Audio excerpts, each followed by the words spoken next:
committee members a couple of minutes to roll in and be let into the meeting before we kick off. So thank you for your patience as we get everyone that is in attendance into the meeting.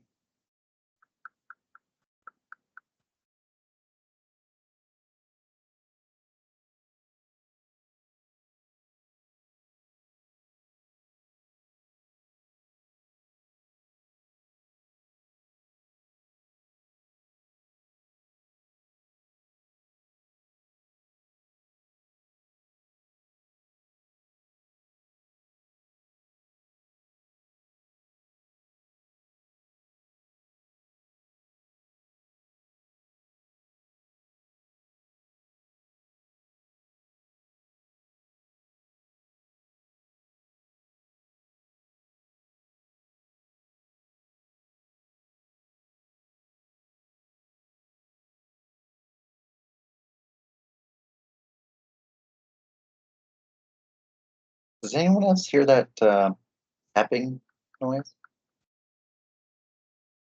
Okay, good.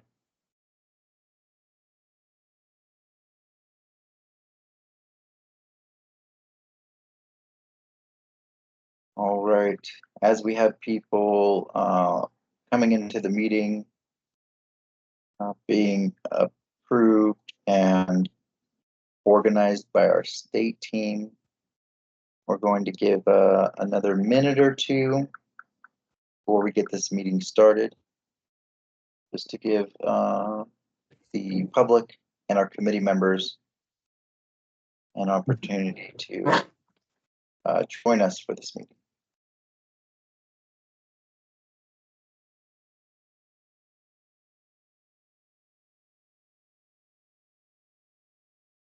So please bear with us while we navigate the technical struggle of having a full online meeting.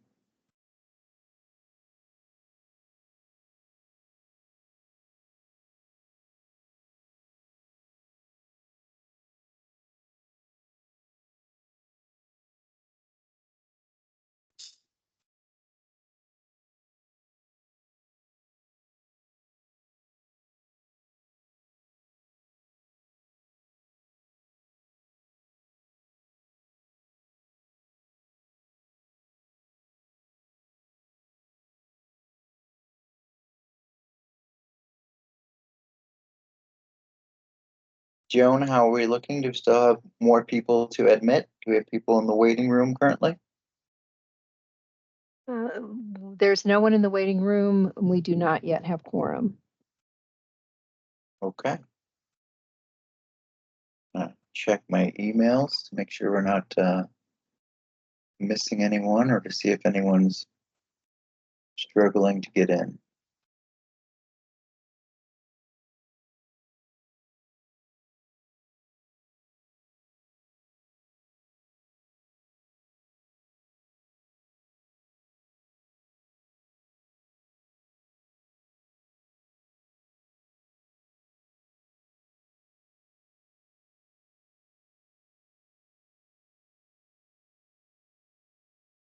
Well, looks like we're getting closer. Again, thank you for joining us. Giving it a couple of minutes to make sure that we have the public participation that are looking to join and be a part of, as well as make sure that we have the committee members approved to join the meeting and then organized so that they can unmute themselves, have their cameras on, so on and so forth. So please bear with us for a minute or two as we continue to work on this.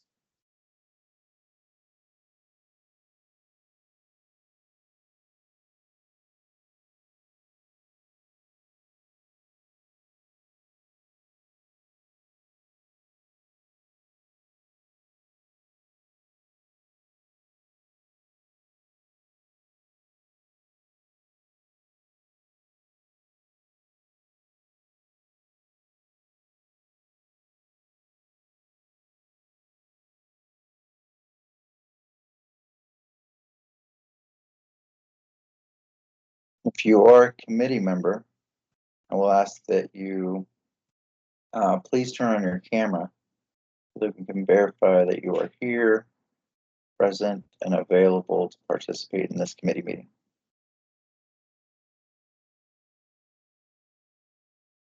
We have a couple of stragglers that are awaiting approval to enter the meeting. So we'll just give them a minute or two to get situated to join us.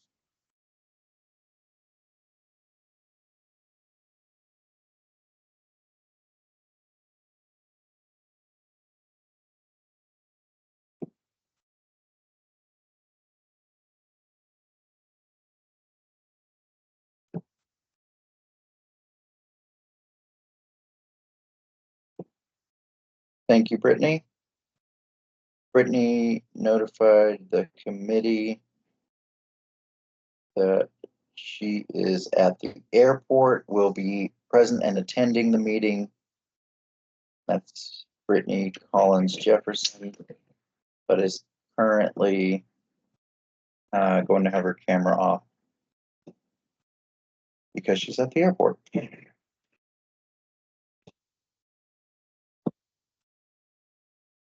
Side note, I have the plumber here this morning because the sink is not working and he's in the wall to my right. So I'll be on and off for mute to not cause any distraction as well. Just another minute or so and we will begin taking roll to see if we have quorum.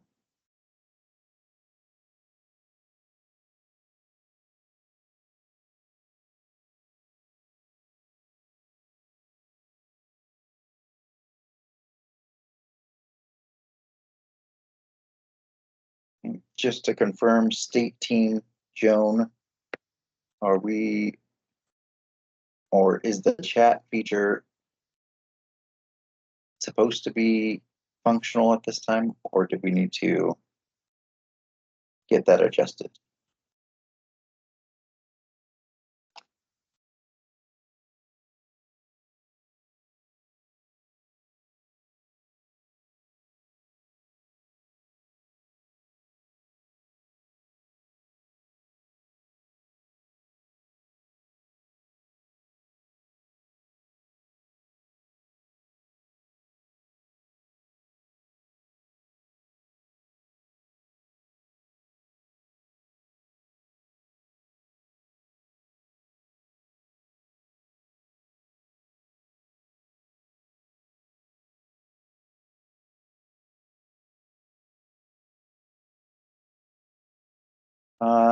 Joan, did we get an updated count for the number of committee members that need to be present? Make sure we have quorum.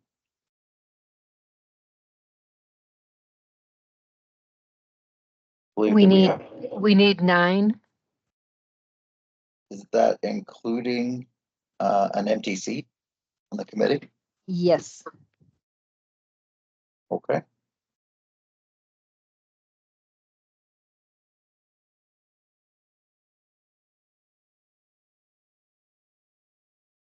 And how are we looking on the waiting room and attendance? I do not see anyone in the waiting room, and I show 8 members as present.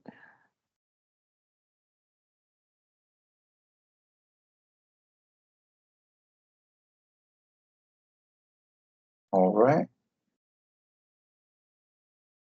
Just gonna double check to make sure I didn't miss any messages or communication from committee members in regards to their ability to attend the meeting today.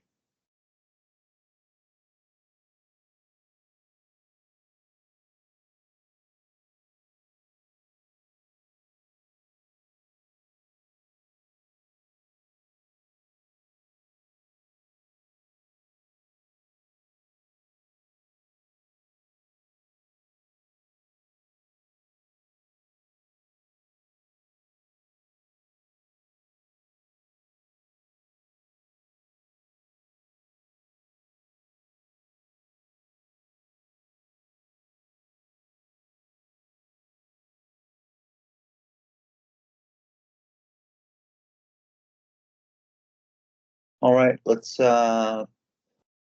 kick this meeting off. We will again start the meeting starting with the top of the agenda. Today's the June 11th, 2024, 10 after 10, and this is the Advisory Committee for Resilient Nevada. We're going to start with a call to order with a roll call of members to establish quorum. And this time I'd like to announce that Dr. Wagner has resigned her seat on the committee. State staff will begin recruiting to fill the vacancy for a member who represents a program to prevent overdose or otherwise reduce the harm caused by the use of substances. That'll be something that the state team is working on in the next month or so. Joan, can you walk us through a roll call, please, to determine if we have quorum? Jessica Barlow. Brittany Collins. Good morning, present. Lenitra Grady. Present. Ryan Gustafson. Present. Dr. Kamyar. Present. Karissa Loper. Present. Catherine Loudon. Good morning, I'm here. Elise Monroy Masala. Present. Darcy Patterson indicated she would not be here. Jamie Ross. Present. Pauline Sala. Present. Ariana Saunders.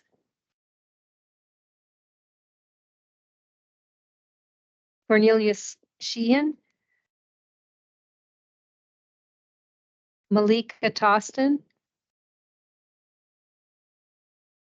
And Quinny Winbush indicated she would not be here. So you have quorum. Thank you, Joan. We're going to start this meeting with agenda item number 1, which is public comment number 1.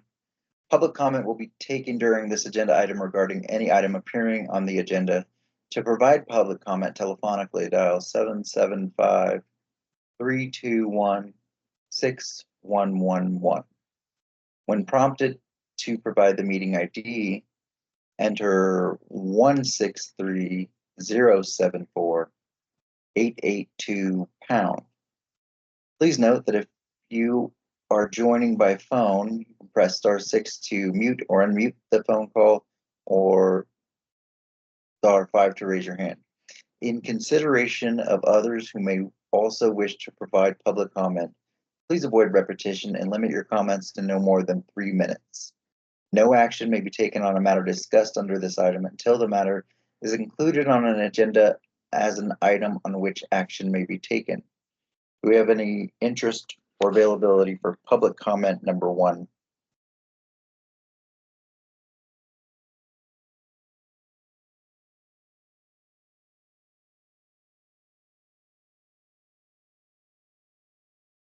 I see we have a couple of folks in the meeting today that are not part of the committee, but maybe here representing the public. Anyone in the meeting interested in providing public comment? And Joan, do we have anybody currently calling into the phone line to provide public comment? There are no raised hands and no one calling in. All right. I'm actually going to give it a minute or so just so we can double confirm or just cross our T's and dot our I's, because we've been having some technological difficulties lately. Just want to make sure that I'm not missing anyone or not giving enough opportunity for public to speak in this portion of our meeting.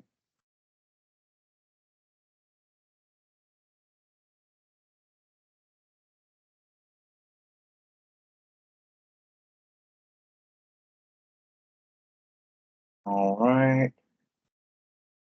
I'm seeing no raised hands. As far as teams participant for this meeting.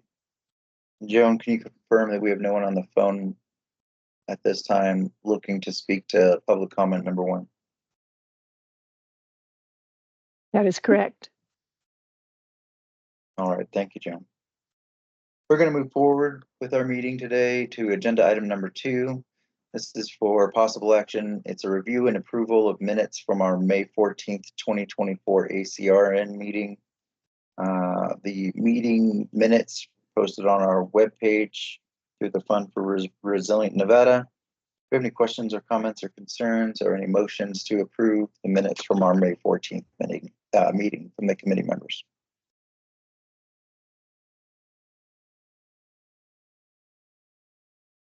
I will say that I got to open them up and take a look at them, and things were kosher with me. Any committee members have questions, comments, or concerns? This is Brittany. I'm abstaining from voting. I was not present at the last meeting. Okay. Thank you, Brittany. Chairman Sanchez, this is Pauline Sala. I was also absent, so I will be abstaining too. Thank you, Pauline. Appreciate you. This is Karissa Loper. I will also be abstaining as I was not present. Okay. Any committee members that were present, did you get a chance to look over the meeting minutes? Do we see any issues in the minutes? If so, can we talk about them? If not, can we get a motion on the floor to approve the meeting minutes from our last meeting? This is Ryan Gustafson. I did get a chance to take a look. I did not see any issues either, so I will make a motion to approve. And this Thank is you, Ryan. Elise. I'll second. Thank you, Elise. Being that we have a handful of people or a couple of people that are not going to be voting on this one, I'm going to take the motion in the second to approve the minutes from our last meeting, which is the May 14th ACRN meeting. All in favor of approving these meeting minutes, please unmute yourself and give us an aye. Aye. Aye. Aye.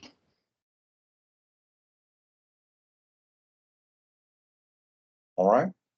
Sounded like I had 3. Gonna move forward and ask for any opposition to approving the meeting minutes from our May 14th meeting. Please unmute yourself and give us a nay. And then the abstentions, now is the time to let us know if you're abstaining from making a vote on the approval of these minutes.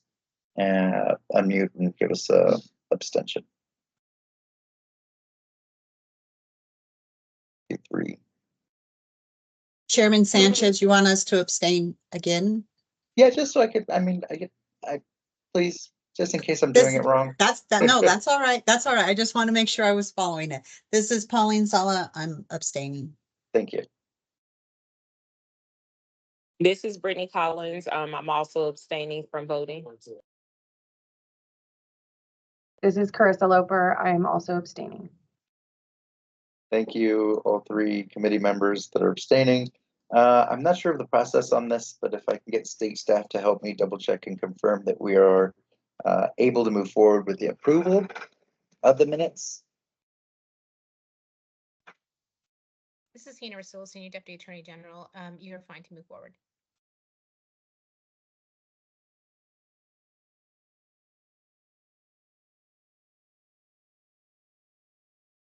Chair?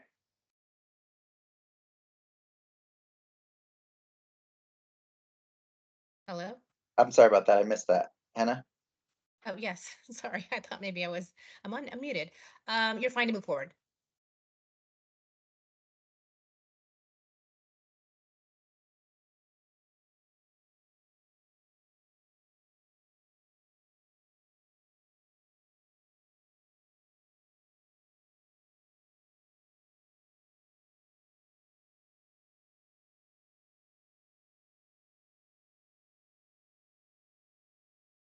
Did we lose David? We may have. I was looking to see if he just went off camera, but I think we did. Sorry. Oh, no, we got We it. sort of lost me being that the plumber started cutting a hole in the wall next to me in the kitchen while I was in my office. So I apologize. You guys can hear me okay? Yes. Now I'm gonna Yes. finish this meeting in the back room, furthest away from the kitchen possible, but I do have my camera off. And I apologize. Henna, I missed your response, but I think we're good to go. Yes, you're fine to move forward. Okay, thank you so much. Gonna ask that the committee members and the folks attending this meeting bear with me.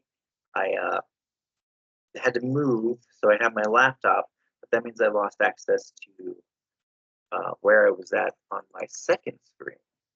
But we're gonna keep it going. The meeting minutes from our May 14th meeting have been approved. And we are going to move forward on our agenda.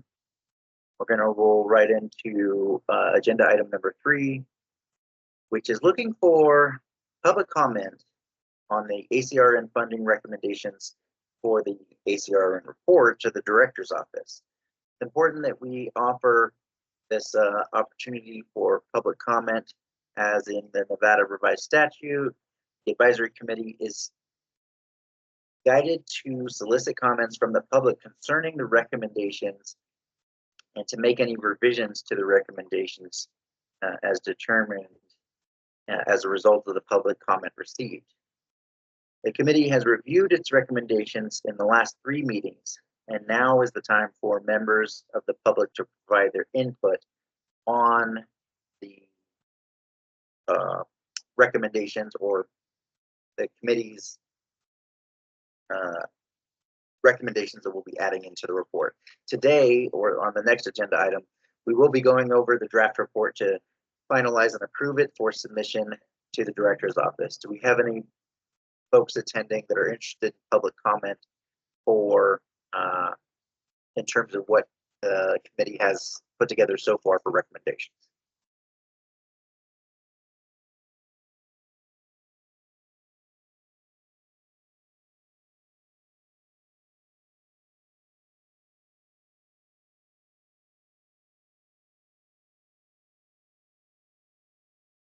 Joan, are you seeing anyone on the phone or anyone attending? I don't see anyone attending with their hand up. Do you see anyone on the phone? I do not see anyone. Joan, can we confirm that the folks that are meeting guests that are in attendance here on Teams today for this committee meeting that are not committee members do have the access and option to raise their hand if they would like to provide public comment? Is that oh, there we go. Yes, Yes. yes, they do. Thank you, Joseph. So hand to go up and then go down real quick. So that just shows to me that it is working the way that it's supposed to be, and that public comment, if interested, now is the time to raise your hand and give us your input.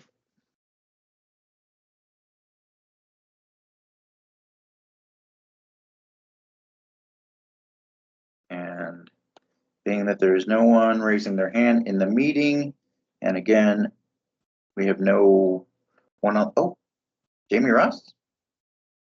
Hi, I provided my comment electronically whenever they sent it. Is that all I need to do? I believe so. Let me get confirmation from state team Joan or Hi, Jamie, it's Vanessa. Yes, I received your recommendation via email. Thank you so much for that. It was added onto the report.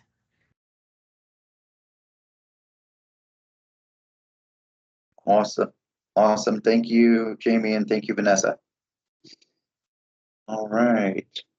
Well, I'm going to, that's our last call for public comment in terms of agenda item number 3.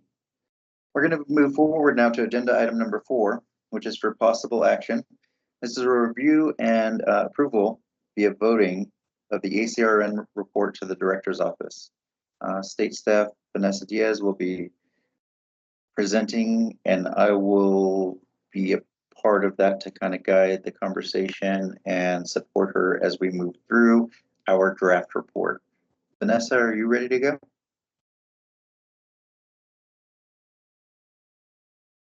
All right, good morning, everyone. As Chairman David Sanchez mentioned, my name is Vanessa Diaz, and I'm the Quality Assurance Specialist for the Fund for Resilient Nevada. The goal for today's meeting is to review the ACRN biannual report that is due. I do ask that the committee remain focused at the task at hand, which is reviewing and approving recommendations gathered from our previous meetings. What you are seeing at the screen right now is a table that lists funded and recommended activities. I'll be going over every goal, each goal separated.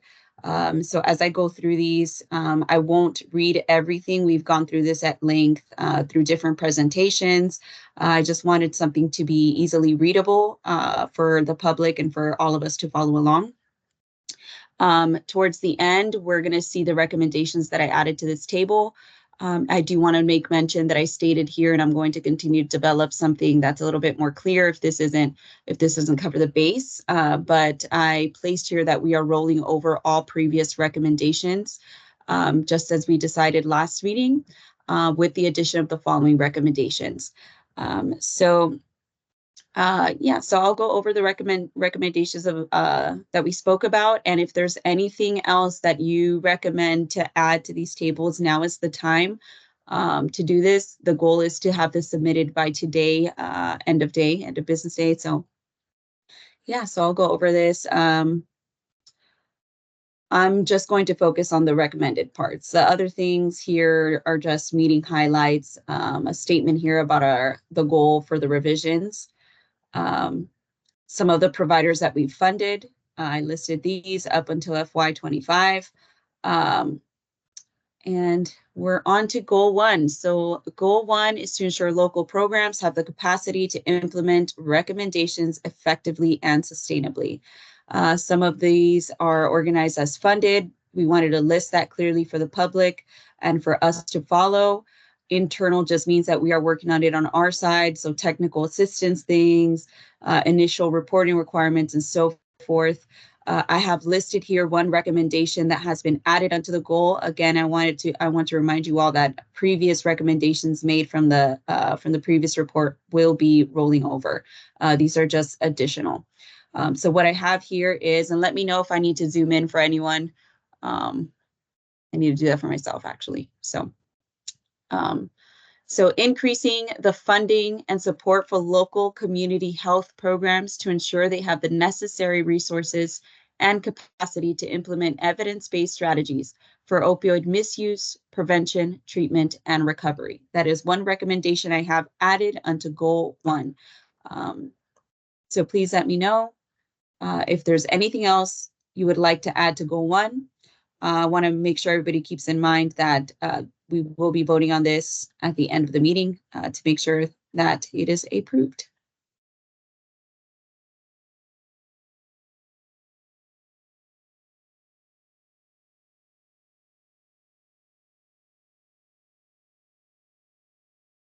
Okay. Yes, Elise. Sorry, just a clarifying question. Did that recommendation come from our last meeting? Where did that come from? Yes, came from our last meeting. Okay. All right. Thanks. Mhm.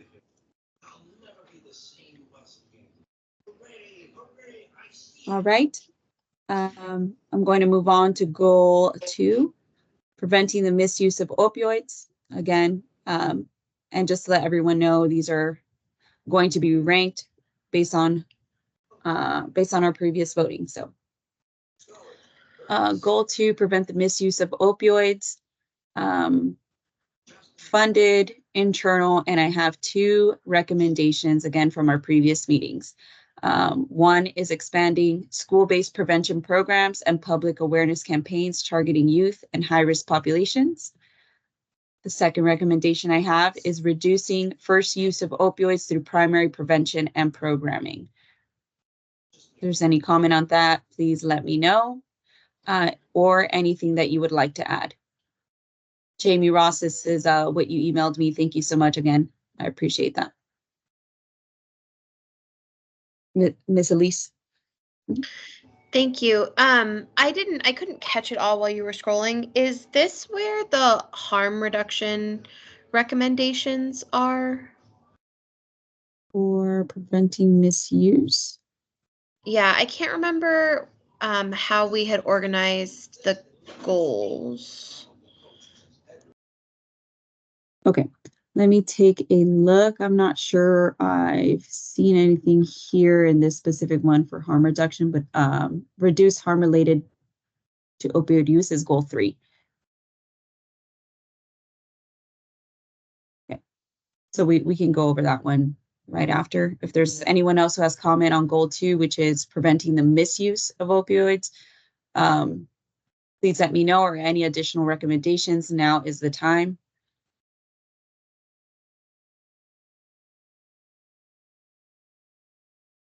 Okay, we'll move forward. Goal 3, reducing harm related to opioid use. Again, I want to reiterate just now, and you'll probably hear me do this throughout the entire little presentation, just because I want to make sure that we are focused on what we want to add onto this. We have a very extensive list from our previously recommended activities, which will be added on. They're rolled over. So here are new ones. Reducing harm related to opioid use. Some of the things that we have funded here, I'll give it a moment, Elise, so you can take a look at that as well. And then we have 4 recommended based on our previous meetings. I'll read those out loud. 1 is to broaden access to naloxone and other harm reduction services, including syringe exchange programs and safe consumption sites. 2, creating street outreach teams to provide street medicine programs, harm reduction, psychiatry, and care management. 3, expand access to long-acting buprenorphine medications. 4, low threshold prescribing for buprenorphine. Sorry, I'm very bad at saying that word, treatment. So if there's anything that you would like to add, now is the time. But these are the 4 that I have recommended based on our previous meetings. So this is Pauline. Can I ask what low threshold prescribing for bupe treatment means? Sure. I'm probably not going to be the best at answering that. Is there anyone on this meeting that is able to answer that better than I can? I have my best 2 cents, but oh, there we go. Dr. Kanyar. Yeah, so as far as typically the low threshold, it's basically talking about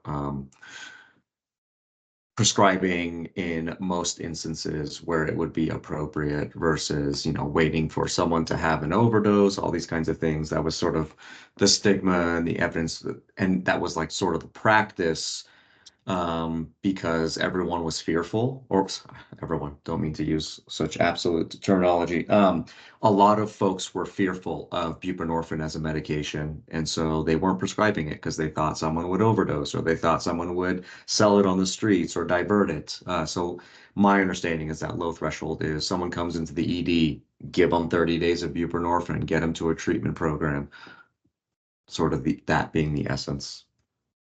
Thank you. That's helpful. Thank you so much.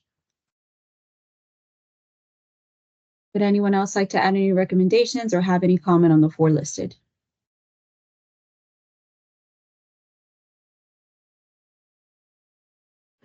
I actually have a question about the funding recommendation. So in the initial report, there was like funding allocated for each goal area.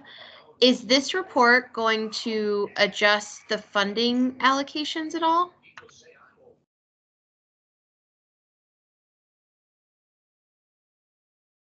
Can I get my 2 cents on that before you jump in, Vanessa?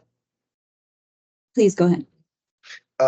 So my understanding, Elise, is that we made our recommendations, which guided the director's office to put the NOFOs out to get spent.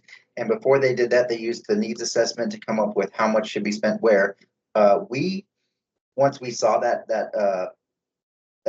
funding, how do you say it? Like report, it wasn't really a report, but you know what was being funded and how much was being put to each one of the categories, and we had our response to that. So that has been taken into consideration by the state staff to make sure that that message gets to the director's office. And I don't know what it'll look like in our report, but I know that it directly impacts what they put together when they're determining how they're going to spend money. So I don't think that we'll see another one that shows a big difference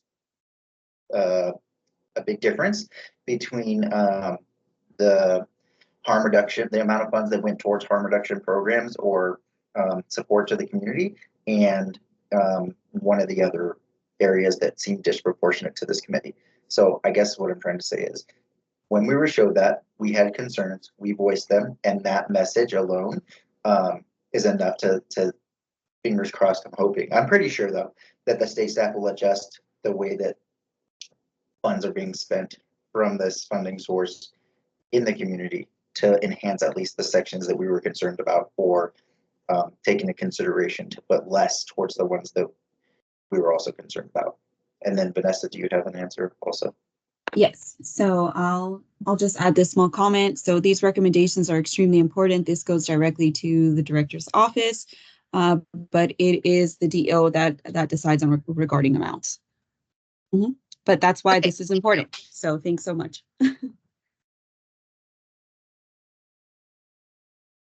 All right, I'll give it one moment. If not, I will move on to goal 4, which is providing behavioral health treatment.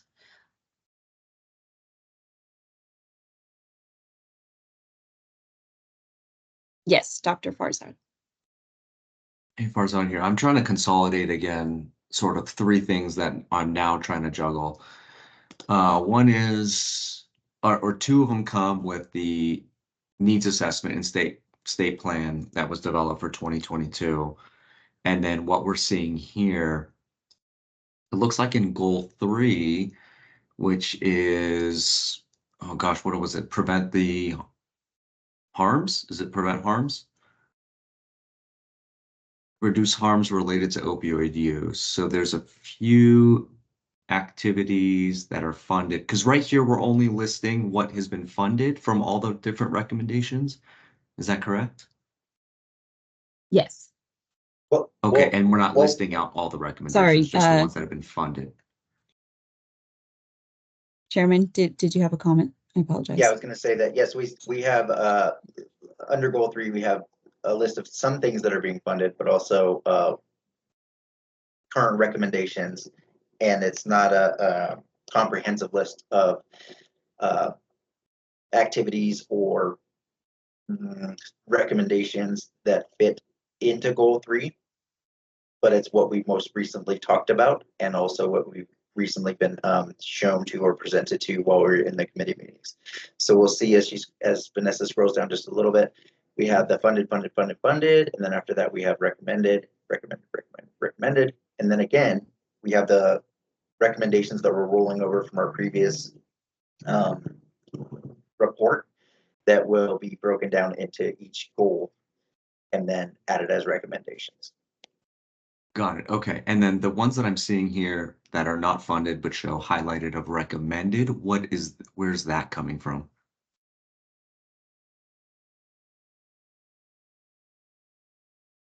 These are coming from our previous meetings where we were discussing things. So these are some things that we were able to gather from our meetings that we discussed that weren't necessarily listed in the extensive list. So I wanted to highlight those in our report. So if there's anything else that if there's any comment, Dr. Farzad, you can go ahead. I do appreciate it. This is the time where I do want to. Well, yeah. So for example, I'm looking at expand access to long-acting buprenorphine medications. It's showing up as recommended. That just happens to be one of the tons of recommendations that fell under goal 4, but now I'm seeing it under 3, and I'm wondering, why is it showing up as a recommended? I mean, I'm having trouble consolidating what is being shown to us. I get the funded part, totally get that, but now as recommended, where when we talked about a lot of things, I think I've consistently said that there are, of the hundreds of recommendations we made, there's a bunch that got left out. Not sure why. But now some of them are sprinkling in as recommended here, and then it looks like they're in the wrong sections. And Okay. I'm simply looking at, so like when I look at the statewide plan, I'm going to look for expand access. So I have a response for Dr. Camiar. I see what you're saying, that this one specifically was already listed in the 157 something recommendations that we made from our last report.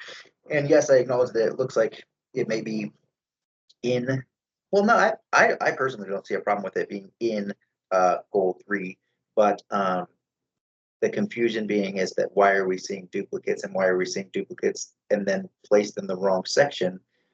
Because this is our draft, because this is what I put together as I submitted to the state staff to get some support in putting together like a good report for this committee. And being that I'm super inexperienced at doing this, I'm really hoping that I can get some support from the committee members as far as what you see that needs to be addressed and adjusted, and are addressed and adjusted. And then also after this meeting, what we're looking for from the committee is anything that you see that is missing, that is important to you, that either isn't highlighted as one of these highlighted recommendations that we previously talked about in the last 4 or 5 meetings, to be elevated as a recommendation. And then from there, I'll be working with the state staff to put together a comprehensive report that shows the rollover of the previous recommendations and then the accurate, how do you say, like, putting them in the right places, putting them towards the right goals that fit with the state plan. Yeah, Dr. Farzad, thank you so much for bringing that to my attention. This is exactly why we're going over it with you guys. This belongs in goal 4. We'll move it on to goal 4. And these are the times where I understand you're saying that we've discussed several things that were not able to be added to the hundreds of recommendations that we made in our previous biannual, our previous report. But this is the time, if there's something here that you think needs to be highlighted and at the forefront, I would definitely love to add it to this list. Or if there's something missing that you think was important that was never added to our previous recommendations, this is the place where I can add it here. This is going to the director's office so we can bring it to the forefront once again. Okay, so Farzad again. So are we saying that if it doesn't show up on this list and is really only on the tagline of, well, all previous recommendations are being rolled over as well, that those will then lose priority and spotlight at the director office level? Because then I'm going to have to go through all, 200 recommendations again and be like, well, I want this highlighted. I want this highlighted. I want this highlighted. No, that's not what I'm saying. I think the blanket statement that I wrote above, that's going to be sent along with these new recommendations or highlighted recommendations here. It doesn't necessarily mean that the rest of them are not going to be at the forefront as well. These are, I think these are additional things. But again, I'll take. We're kind of calling them I'm just sort of using this one, the expand access to long-acting buprenorphine. That has been a part of the plan for several years now. So it's not new, but now I'm seeing it here under recommended. I don't know how to tease that out versus some other things that have always been part of the plan and aren't showing up. So, Dr. Cameron, I'm not sure as far as what it'll look like for prioritization compared to the rollover of the previous recommendations, but over the past 5, 4, 6 meetings, it's been a continuous thing that I've put forward to the committee that if something stands out to you and something is important and you want it elevated, now is the time to speak to it. So in terms of going over the previous year's report and looking at the 100 and something recommendations that we made, yes, that right now is not the time to go through 100 and whatever recommendations and then elevate them. The past 5 or 6 meetings was to say, these ones stand out to me, I would like them brought forward and highlighted, if you will, on this report. So now that we're here, these are the ones that we're going over. I don't know what prioritization between the previous rollover recommendations and these recommendations we have on this sheet look like, but in the state and myself's attempts to bring forward what we have recently talked about as a recommendation from this committee, that's what this list is, and then we have the rollover. So we used that matrix through the SEI, our first term together, and it was messy. We got to this point and heard from presenters about what programs have been funded, and we had conversations about what we would like to see funded, and we had conversations about confusion of the process mostly. Now that we're at the time for the report again, it's going to be the same kind of feelings or situation, I imagine, that we had when we approved the previous set of recommendations, being that some of them were put through the matrix as far as grading and scoring and not importance, but what is it called? The thing that gave them their score last time, the recommendations. This time, I think we're in the same type of situation where some things are going to be left out, but at the same time, our job is to make these recommendations, give them to the director's office. The director's office, along with the state staff that works with us and works with the surge, develops the statewide plan, are going to take these things into consideration, along with the comments that we've made about, what is important or what seems to have a meaningful impact on the community in terms of remediation from the opioid epidemic, and make some decisions.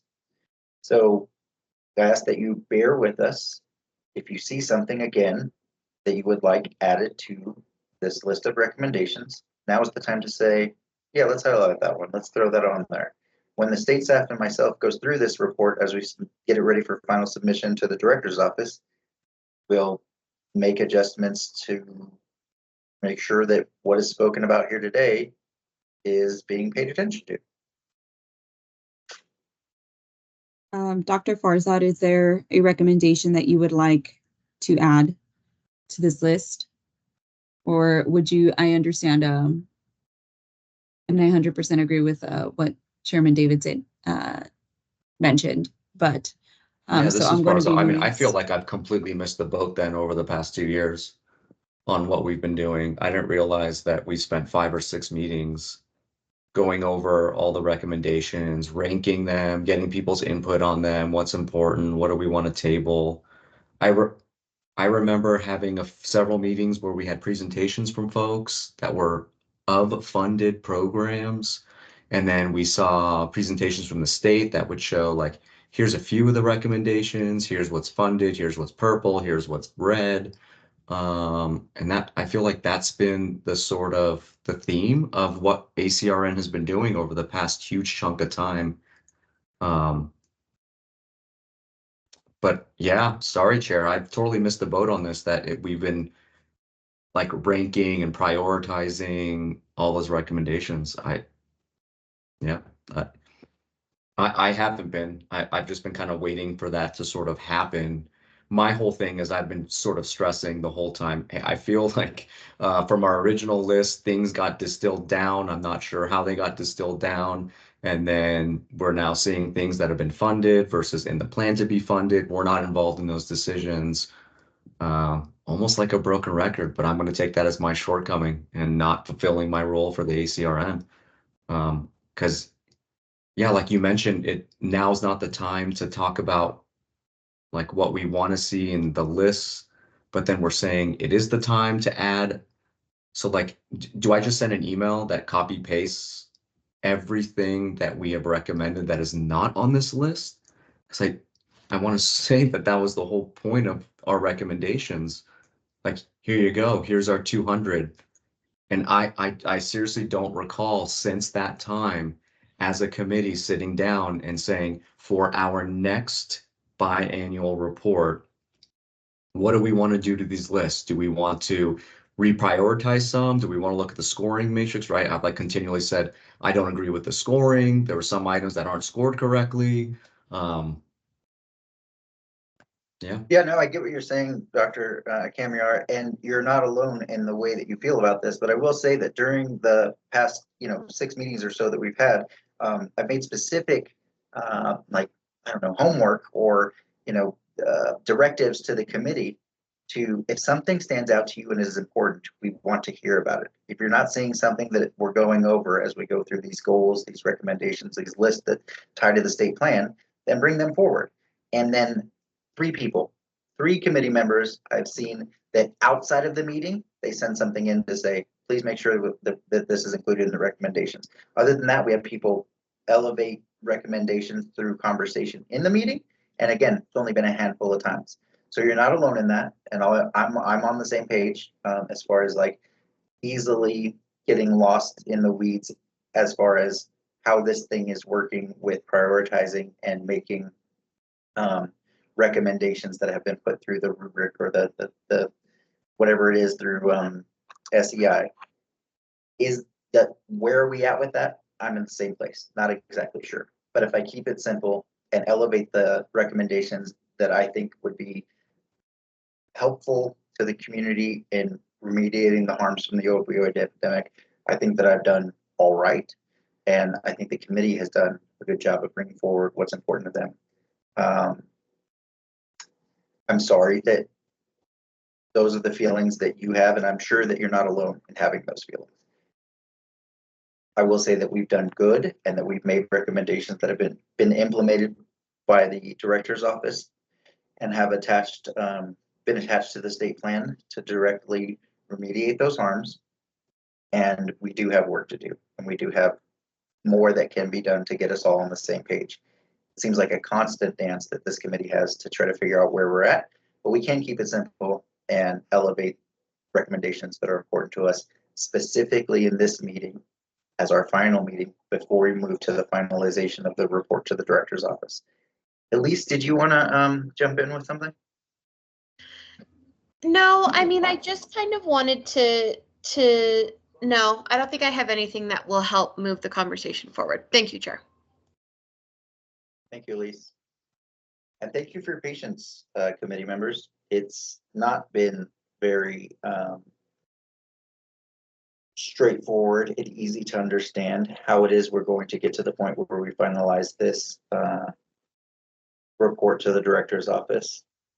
But again, even what we have done has helped, and what we are going to submit to the director's office will help. Hopefully in the future, it looks a little cleaner and makes more sense and is easier to get to the end goal. Vanessa? All right, so thank you so much, everyone. Let's see, so we're going to move this into goal 4. We can move on to goal 4 now. Goal 4 is to provide behavioral health treatment. These are some of the things that we've funded thus far.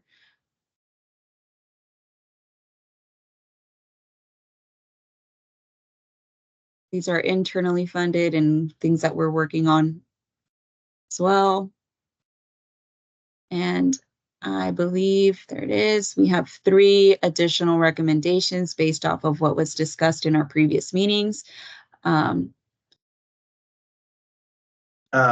can you hold for 1 second, please? Dr. Cameron, Sure. is your hand still up or up again? Yeah, no, as far as that, it's still up.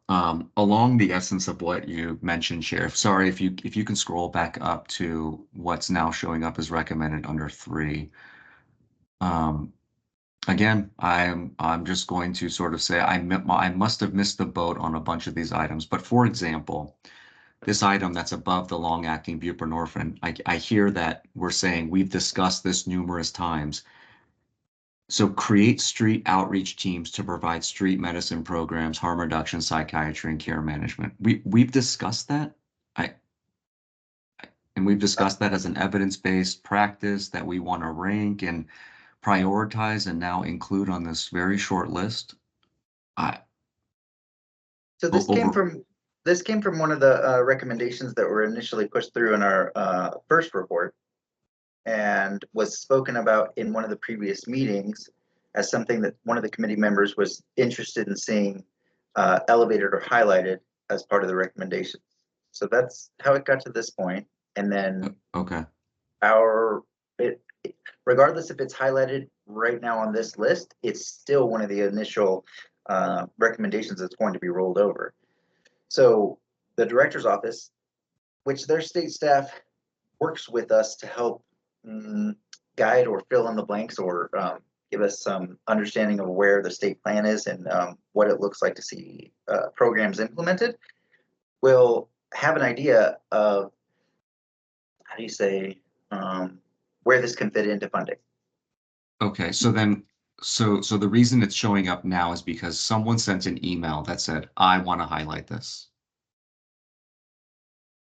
Either that or spoke directly to it in a meeting. I'm not sure which one. Okay, I guess that's, well, I mean, I hate to point this out, but I think that that's another one that's under goal 4 and showing up under goal 3, for example. Which one was it, Dr. Forza? The create street outreach teams to provide street medicine, but that's being very nitpicky. It is. Yeah, I think it can fit under 3 also. Yeah, no, it totally can, but it, I mean, I think that ultimately we have to decide sort of where recommendations lie, right? What sections they do, or maybe we don't, maybe we repeat items. I'm not sure how we want to address that.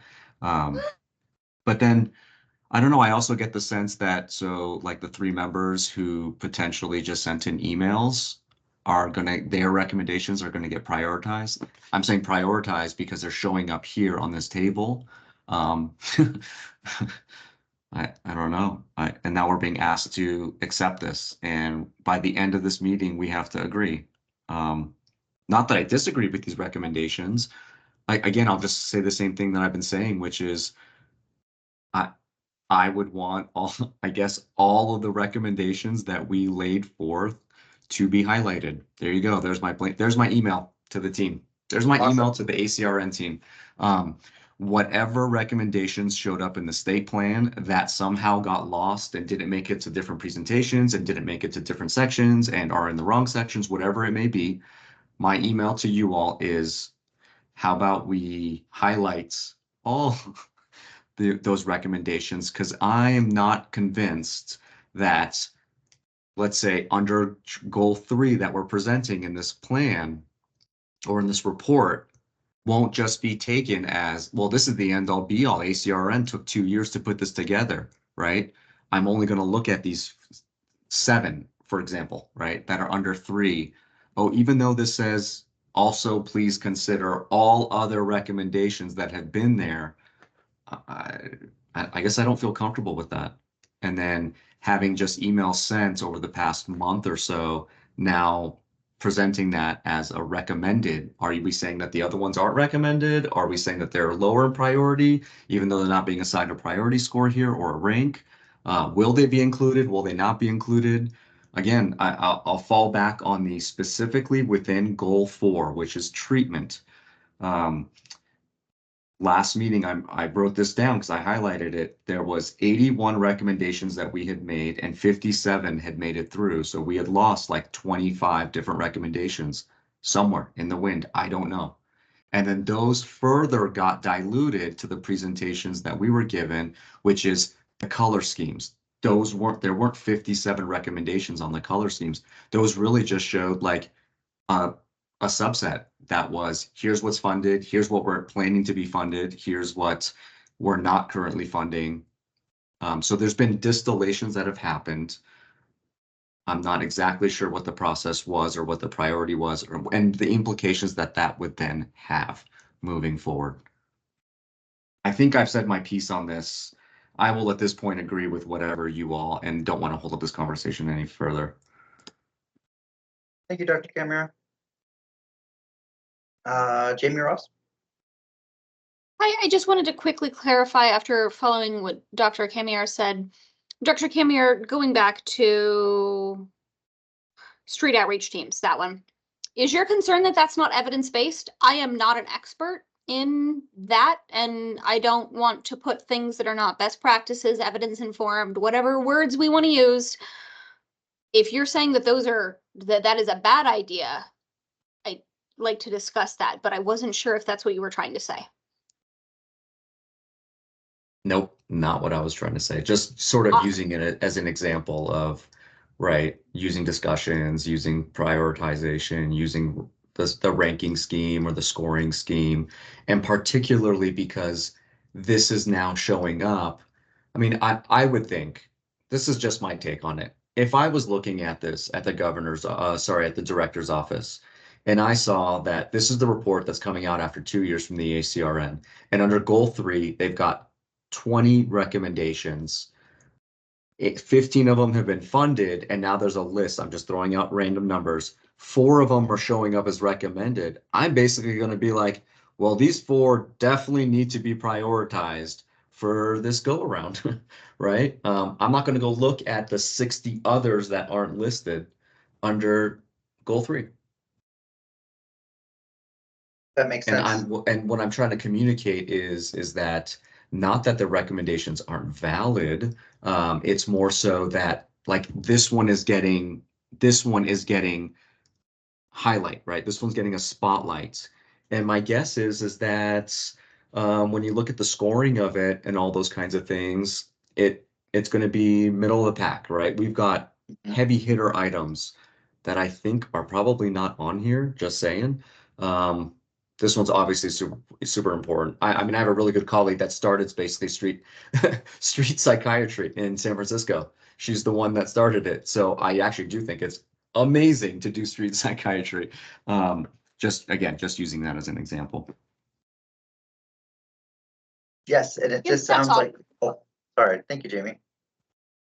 It sounds like we're having process issues again, and that's fine. I think we're at a place that we can move forward and agree that with the confusion, the point is to get a report that gives some recommendations that can help the community that is in desperate need. And Absolutely. Go ahead. Sorry, I wanted to comment just to clarify for Dr. Farzad and anyone else who seems to be a little bit confused on some things that we've presented in the past. I know you mentioned that it seems diluted. Some of the things that we've listed and presented to you of what has been funded, what has been going on internal and so forth, in terms of the color coding that we showed in the past. So the reason why some of those recommendations were highlighted in those meetings were because those are the ones that we're currently we're funding, and we're letting you guys know that that's something that we've worked on and looked at through your recommendations. I absolutely understand the frustration that a lot of the recommendations, even from the previous report and even then some, have not been added into this report, or even in previous presentations as well. But I just want to highlight, like, these are when we when we evaluate and fund different programs, those are the programs that are applying to the NOFO that we send out. So if we're saying, hey, this just an example, hey, this NOFO is going out to treat youth, to help youth and youth prevention or whatever, youth treatment, so forth, we're going to send out a NOFO for that. Then we have programs and different organizations that are applying to this. When we apply, we evaluate, and we evaluate each of these applications that are coming in. We are evaluating them and saying this is actually going under this activity and recommendation under goal 1. Therefore, this is something that we can approve and fund, and it's a great program. So I want to just bring a little bit clarity as to why in our previous presentations you saw the things that we highlighted and brought forth to you. It's because we're getting some of these applications coming in. And I do want to remind everyone that not everyone applies as much as we would want to fund 60 programs that hit each activity and each recommendation. That's not necessarily what happens. We just provide an opportunity for funding. And those who apply to this opportunity for funding, they're going to be, it's necessary for them to hit one of the recommendations that you have all made in the previous report. So that's why some of the things that were highlighted in our previous meetings, it's letting you know, hey, I know that you guys recommended this. This is what we're doing with your recommendation. We had this provider who met this recommendation, and we're funding them. In an ideal world, Dr. Farzad and anyone else, we would be able to fund every single one of these activities and recommendations as soon as possible. But the reality is that we write an application and people apply. And yeah, so they fit under one, several, or none. So I hope that clarifies as to why we've presented the way we have in the past. And it brings a little bit more understanding as to why it's not necessarily, and I do want to reiterate this as well. Elise, I know I've seen your hand up for a while. Thank you so much for being patient with me. But these are not necessarily priority. Again, they're not being prioritized. The ones that have been funded in the past is not because they were a priority to fund. We just created a NOFO application, and those who applied, they happen to fit into one or more of the activities and goals. So I hope that brings a little bit of clarity, and I hope I spoke well. If anyone else on my team wants to clarify, I would appreciate it. But I really do hope that brings some level of understanding there that your recommendations will never not be prioritized. We have ranked them based off of our previous, based off of the previous rankings, and they will be included here. So you're right. If expanding access or creating a street outreach team hits right in the middle, that ranking is going to show up here. I hope that clarifies a little bit, but letting you know that none of these are necessarily one over the other. We just, we can't have everybody apply, and some people don't apply at all for some of the recommendations. Yeah, this is Farzad, Vanessa. I mean, I appreciate that, but that was absolutely sort of my understanding. I guess what I thought ACRN would be, one of our tasks would be, hey, we've come up with all these recommendations. We can aid in sort of prioritization of what potentially the state wants to put a NOFO out for, right? So like theoretically, right, let's say that I send an email to Joan and says, hey, Joan, I want this recommendation to be included. I want to highlight it. But it's low impact. It's, across the board, right? And it gets on the list, and then you all are, because to some extent, it is sort of black box for us, right? I'm not saying, like, I know what funding exists because we had this conversation, right? It was like, well, we're being tasked with prioritizing things that aren't currently being funded. And then we realize, well, that's maybe actually not the case. We shouldn't be looking at funding sources, the amounts available. I was sort of under the impression that when we prioritize lists and we prioritize recommendations under the 7 different goals, that somewhat gives you guys more guidance to say, hey, so like, here's the top 3 in this section. It's going to have super large impact. Let me create a NOFO for this. Versus, I don't know, I send out a recommendation that says, get blankets for everybody, right? Get blankets for wherever there's a clean needle exchange or needle exchange, let's also provide blankets. And then, yeah, that's great and amazing and totally. But maybe the impact wouldn't be what it is with some of these other evidence-based strategies. But what I'm kind of hearing, Vanessa, is potentially if I did make that recommendation and you guys could potentially create a NOFO for it, right? And it would go out for funding. Someone might apply, someone might not apply. But I'm hoping that our work is helping to guide that. Absolutely. So, Absolutely. yeah. I want to make sure that you know that this is absolutely guiding it. And when we do NOFOs and send it out, this just to clarify, hey, this NOFO is based off of goal 1. We're focusing on goal 1. Recently, as you guys know, we've actually sent out a NOFO that hits every single one of the goals. So we want vendors to apply and again, this is your recommendations are guiding and have helped build the goals and help us build what we should be looking for in the community, what's going to help the communities in Las Vegas and the state and statewide and so forth. Elise, sorry, I want to go. I want to make sure I give you space. So sorry about that. Go ahead. No, I appreciate that. So I understand that this has like been really frustrating for everybody to like try to facilitate, but it's a really good example of why the process matters.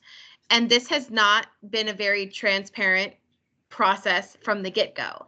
So the challenge is not, and the question and the issue is not what is going in the NOFOs.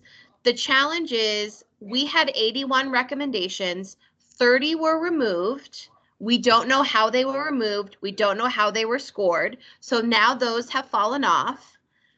And like we had that question 2 years ago and it was not answered. So here we are in the second round and we're still just like, oh, we have to get this report done. So just approve it and move on. And that doesn't feel very good as someone who has volunteered their time to contribute to this work. What it feels like and what it felt like 2 years ago was that we made recommendations and then the state just decided what they wanted to fund. So they took out 30 of the recommendations that didn't rank high enough. And when we were asked, how were the rankings done? What was the scoring? We were told nothing. So I think that is why we're still having a hard time. And I know, Vanessa, you weren't here 2 years ago, and that what happened 2 years ago happened 2 years ago. But if there would have been transparency 2 years ago, we would be in a different place today. I know that we would be in a different place today. I also just want to say, because there was a comment a while ago that the categories for where the recommendations go don't matter because there's crossover. The categories of where these recommendations go 1,000% matter.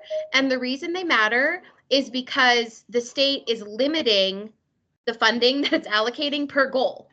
So the harm reduction category is like the smallest category for a number of reasons, but it's like, it does matter where the recommendations fall in accordance with the categories, because that's how you guys are allocating the categories. We've also been told in this meeting that we don't get to have a say in the category, the funding category allocation. So making sure that the activities are under the correct category is really important.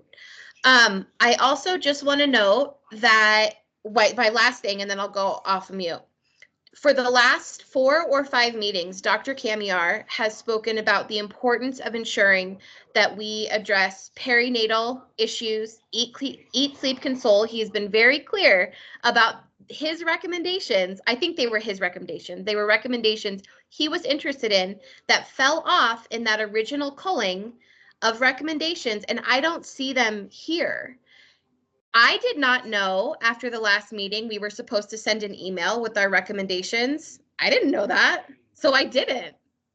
I said, like, at the end of the meeting, this is what I want to see, but I didn't send an email. I didn't know we were supposed to do that. But I know that Dr. Kamiar for the last year has been talking about where did these recommendations go? How were they fallen off? And they need to be added here. And I haven't seen them yet. So Okay. The process is still not working and it's frustrating to people. So there needs to be an intervention in the process. And I understand that you guys are trying to get your report done, but this is not working. It's not working for committee members. Okay, thank you so much, Elise. I appreciate that. And I'll go ahead and comment right now.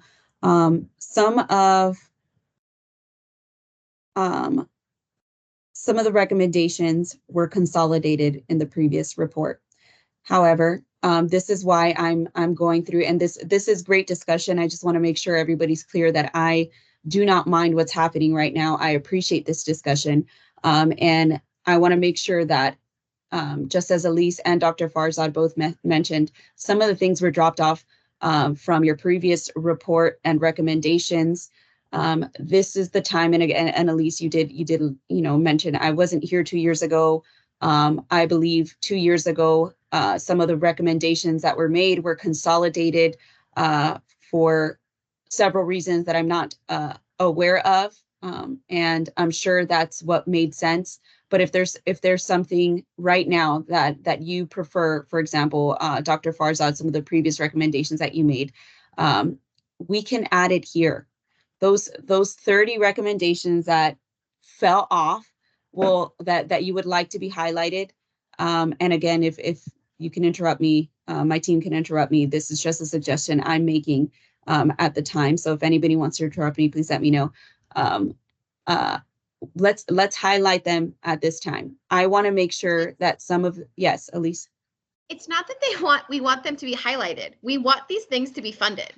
Yeah, we want them to be added, and some of the recommendations were not added, right? They weren't added in our previous recommendations. So let's add them here. Let's add them here. We can remove these and we can add them in. So it wasn't necessarily that we announced, hey, email us any of your recommendations. We did not necessarily do that. I think we did, and Joan, you can let me know if we're wrong, but I think we did send an email out with this report to the committee to let you guys know, hey, take a look at this. Is there anything that's missing? That's how Jamie Ross came in and let us know, hey, I don't really necessarily see this on the list. So this is something that we are trying to include you in as we're building this out. But that means, and please forgive me if I sound a little off, but I mean it respectfully. That means looking through what we send you guys. That means reading the email and helping us build this out. We're trying our best. I sincerely want to make sure these tables include what you are all the experts in this field. You are all part of the members. We want to be able to bring these recommendations to the forefront.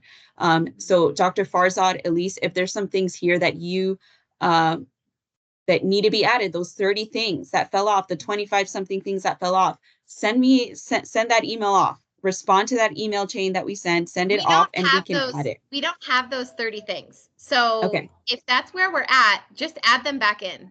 So I'm sorry, I'm frustrated, but that was submitted through a process 2 years ago.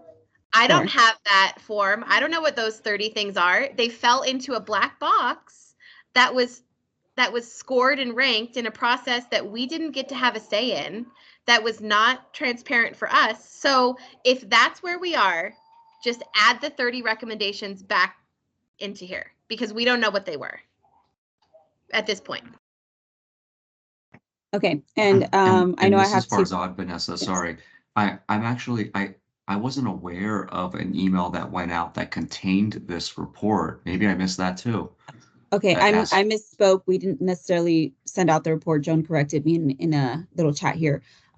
We sent out the email said to DCC basically, request if there's for anything that you recommendations. feel has been missed, right? But kind of along the lines of what Elise is saying is, I don't know exactly what's going to be in the final report to then comment on what is going to be missed. The other thing I want to highlight is I definitely don't want this to be a squeaky wheel situation. I've been complaining about this, but there's a lot of other committee members that have made contributions, and I don't know that they have gone, well, I know that they haven't, because we haven't seen this final in front of us right now that you're presenting. And sometimes folks might not have done that, right? That consolidation of maybe recommendations.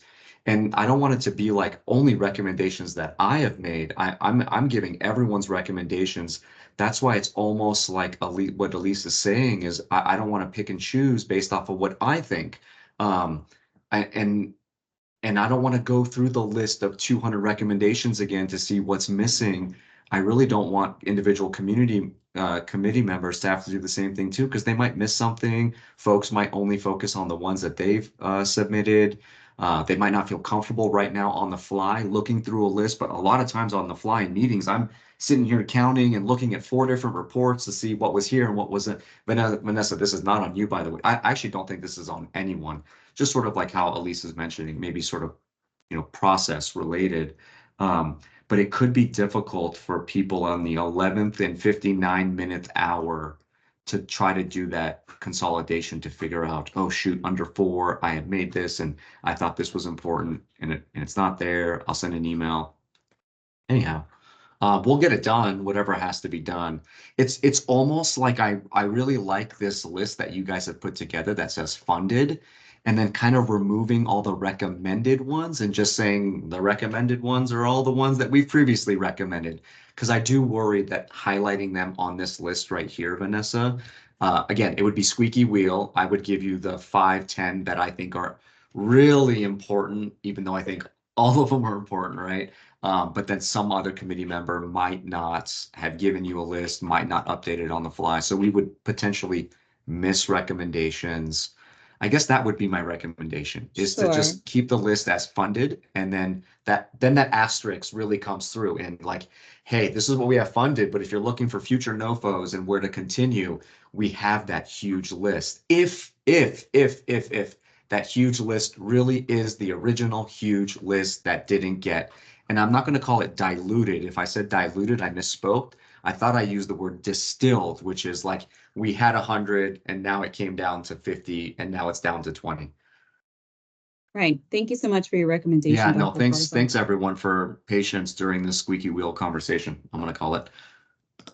Sure. Can I Yeah, jump in, Vanessa? Please go ahead.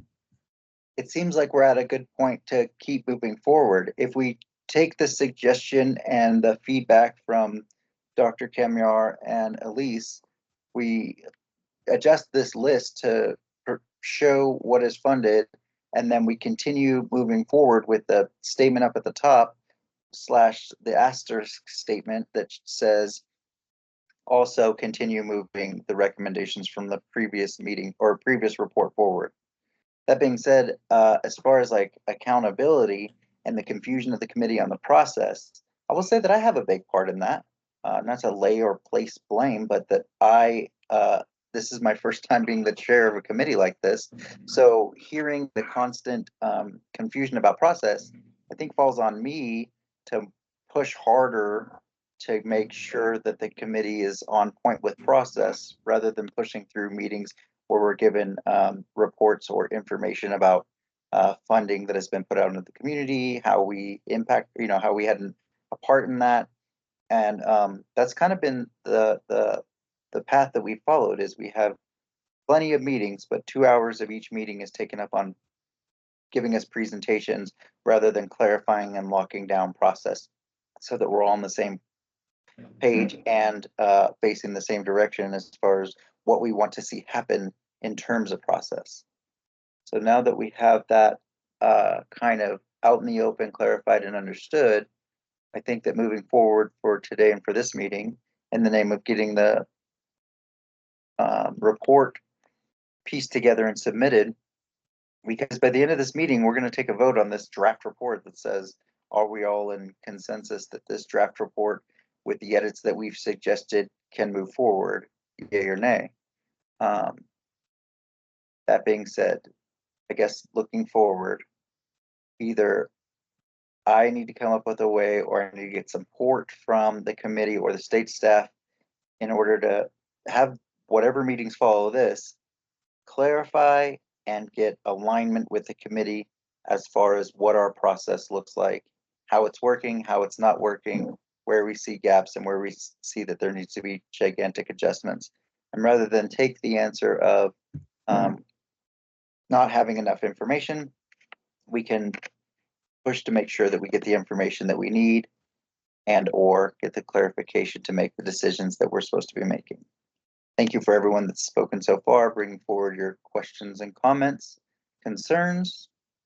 And for the moment, I would ask that Vanessa move us forward through these goals with the understanding caveat that I would like to push forward the comments from Elise and Dr. Kamiar that we adjust the list to show what is being funded and make sure that our pre-statement or asterisk statement explains well that the committee will be moving forward our previous recommendations rolled over to this report. Anybody have any questions or comments or concerns with what I just put out there?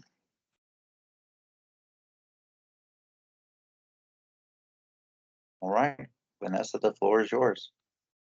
Awesome. Okay, so we don't necessarily have to focus on much else other than letting you all know that these are the things that are funded under each goal. We can just remove all of the recommendations here that we've added again.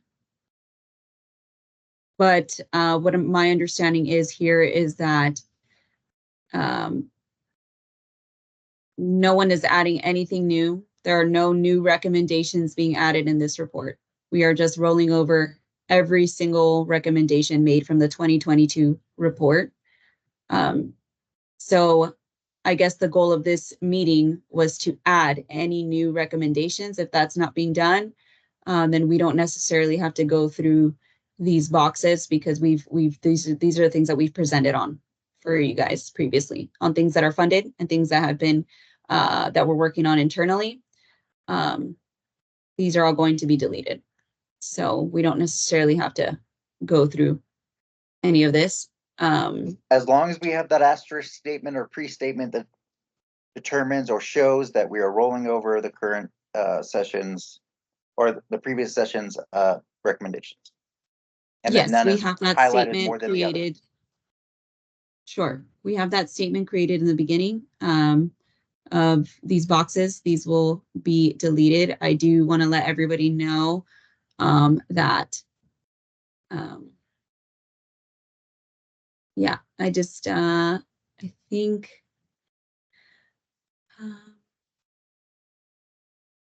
So the next section that I think the committee is going to want to speak to or make sure that we're all on the same page as on in terms of this report is the section on what it's going to look like for how we work on the surge recommendations.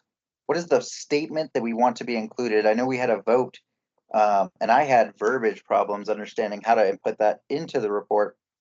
I was hoping that I could get some support for the state staff.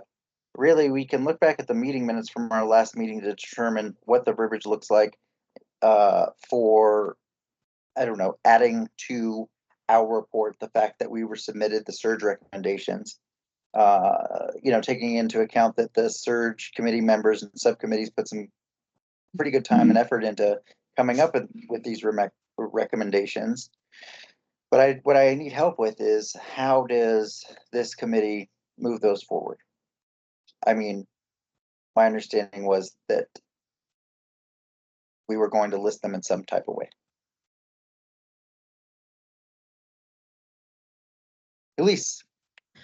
So I don't think I have an answer for you, Chair, but I have to say, and I just want to tell for the committee to be transparent to the committee about my thought process. So I thought a lot about the last committee meeting when we were done, like honestly, probably for a week. And I felt like I was kind of being a little bit of a brat about the recommendation around the $12 million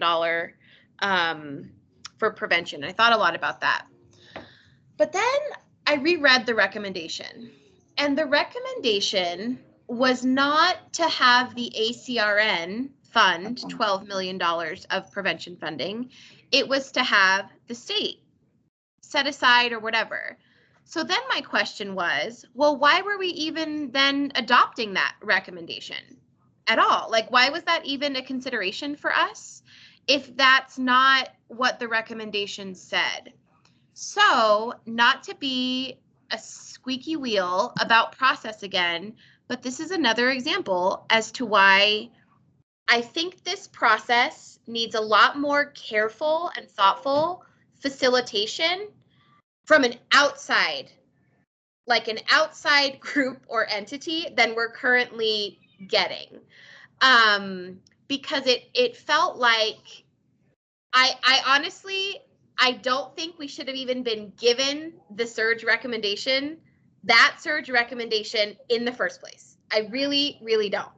And it ended up, because I'm going to own it, I was a little bit of a brat and a little bit of a butthead and spun us off into a direction we didn't need to go in for a recommendation we shouldn't even have had in the first place. So there seems to be a significant disconnect in the process. So what I would put in this report is that this process for considering recommendations and taking in what the surge has and getting member feedback is not working. This is not working, and there needs to be an intervention in the process. For sure. I like that. Thank you, Elise. Dr. Camera? Yeah, thanks, Chair. Farzad here. One, please don't take any blame. Blame is totally unnecessary for sort of what we're bringing up. That's not the name of the game, and I don't think it leads us in the right direction. I'll take more blame. I'll take the most blame from anyone on this committee.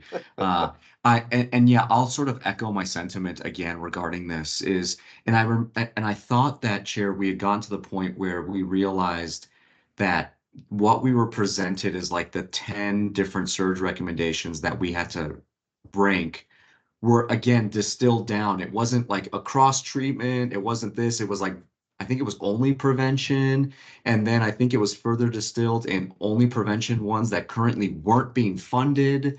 And so then the conversation was sort of why are we, I don't think we should agree to highlight these ones in particular, right? Versus the whole set of all surge recommendations, looking at going through the process of prioritizing what they're saying, ranking, much like we did for our own, right? And so along those lines, I thought that you would come up with some clever wording that was basically, we were given this list, I don't remember exactly, sorry. It was, we had to evaluate, but we didn't have enough information and it wasn't the full list, blah, blah, blah, blah. So we weren't going to like endorse it, but yeah, something along those lines. Yeah, that's kind of what I felt like too, is that because we had the long process conversation up about when we got to this point of looking at these surge recommendations and then the back and forth about why do we even prioritize them? How do they even fit to us?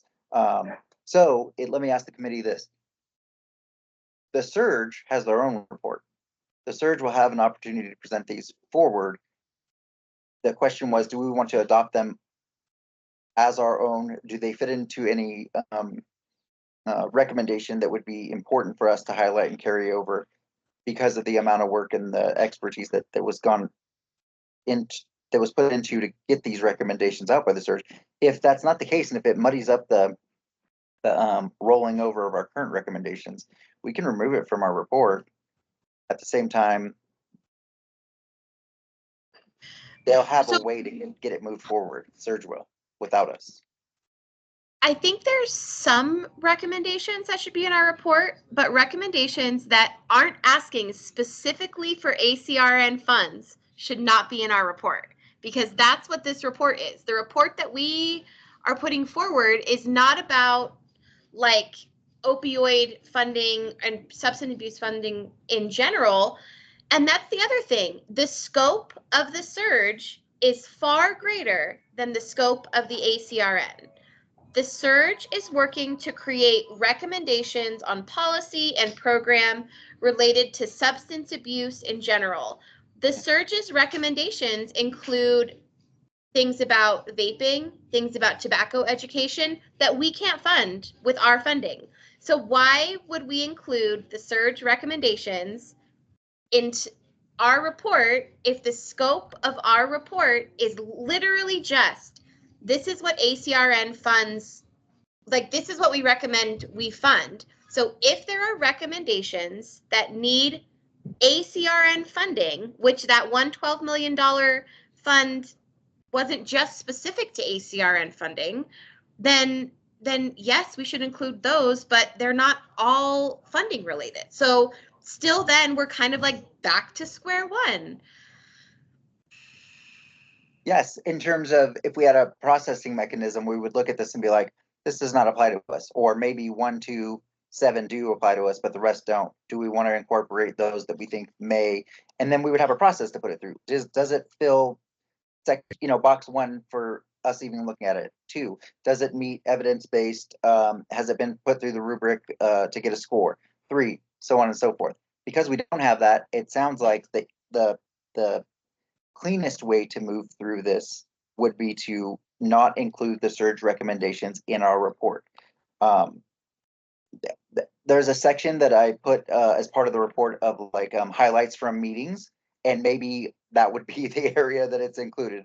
Surge presented us their recommendations that they would be pushing forward. Our committee looked at them. End of highlights for that meeting, and not this committee, pushes forward the surge recommendations at all in any type of way. Just a denotation that says we were presented this information at one of our meetings moving forward.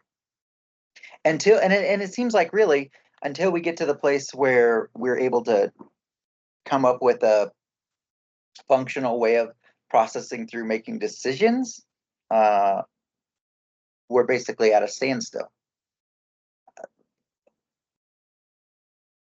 Keeping in mind that we'll submit this report and work on that after. So that being said, the committee conversation about what it looks like to incorporate the surge recommendations into our report seems like we're at an agreement. And Vanessa, if you will, do I have any other committee members that have any issues or qualms with not including the surge recommendations into our report, not adapting them as our own? This is Pauline. I agree with that, and I think it may help with some of our confusion too, because I get confused about all this stuff also. Awesome. So the hope is, and I don't know if we need another chair or if we need someone to help guide myself as the person who's supposed to be leading in a way that is more functional, which seems if we start from step one, coming up with an agreed upon and proven method of processing decision making in this committee, we can start making moves and doing work that aligns with what we feel is right. But without that, we will come to the same. And so Elise said maybe we make a mention in the report that says this committee needs specific and direct support in creating processes that actually fulfill the mission of the committee.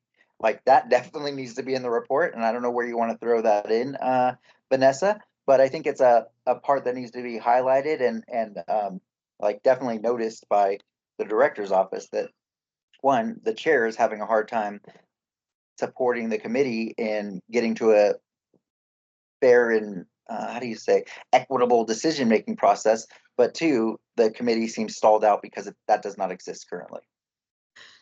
So Chair, yeah, so I think that this is a really hard thing to do. And like this type of facilitation is a really hard thing to do. And I appreciate that you volunteered to do it and then continue to volunteer to do it because it's a really hard thing to do.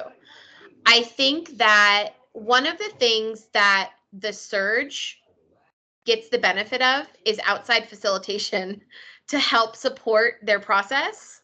So they're able to make decisions about recommendations and they're able to produce these reports in a way because there's someone who can facilitate the process of decision making. So I think if there is a way for the state to identify resources to bring in outside facilitation, that would be helpful.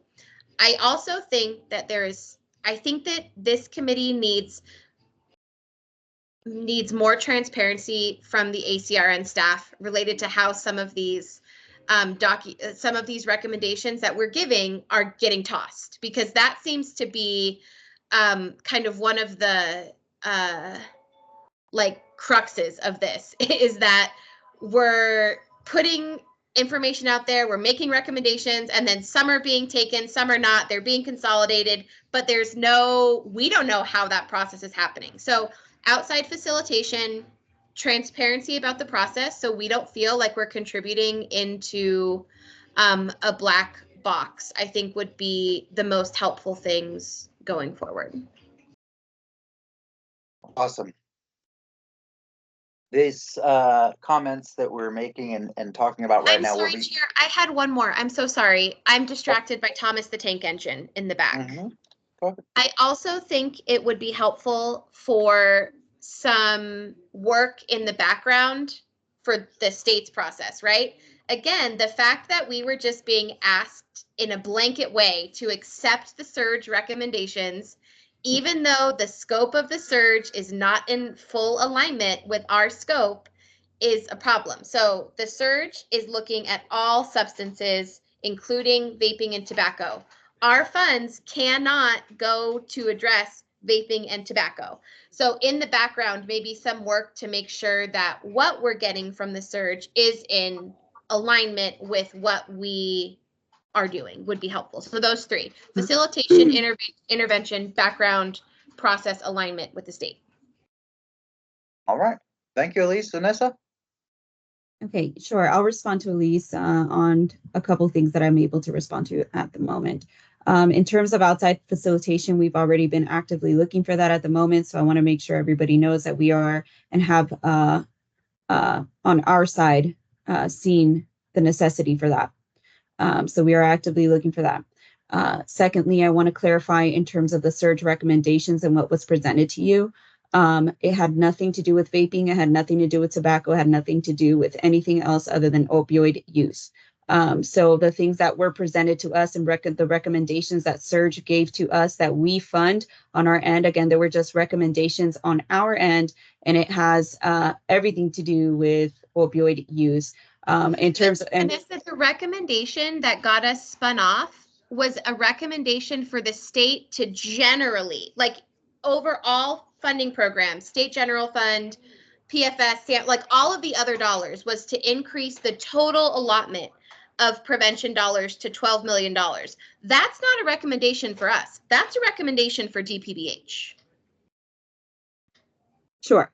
Yeah, and I understand that's why there are recommendations and things that we're looking over for the surge that they believed that ACRN can possibly fund or look at. And again, it's not that we have to accept them all at once or accept the recommendations. They're just things that we are or the ACRN committee that you are all looking at and deciding upon whether it's a yes, a no, or no thank you, whatever the case may be. I know you're talking about this one on primary prevention programming, number 3, but there's a lot of other things that were recommended from the surge that I don't think are far off from what we do on our end. But again, these were just things that we surge had wanted us to take a look at. So I just want to clarify that it's not that they're having us look at blanket things or things that have nothing to do with overdose prevention or opioid use. All the things that were presented to us have some tie to us. And again, if you felt like it didn't, then that was the time to discuss it. But I just want to clarify that on that end. We were asked to rank them. That's what the poll was. And we are looking for facilitation and see how this works better. That we need participation on the committee's end as well. But so these are just some blanket statements I'm making right now in terms of why these were mentioned. We understand that we weren't going to push any of these forward. There were just some things that we were acknowledging. In the report, if it looks better for us to just remove all of it, I'm totally fine with it. But I did want to bring clarification that they didn't necessarily present us with things that had nothing to do with us. And I'm just saying that just so we can understand that, there's a couple things that maybe had nothing to do with us or we didn't agree with. But that was the time that we voted on that. But anyways, I hope that makes sense. I'm sorry, I'm like veering off a little bit in my mind. So can I just get an agreement that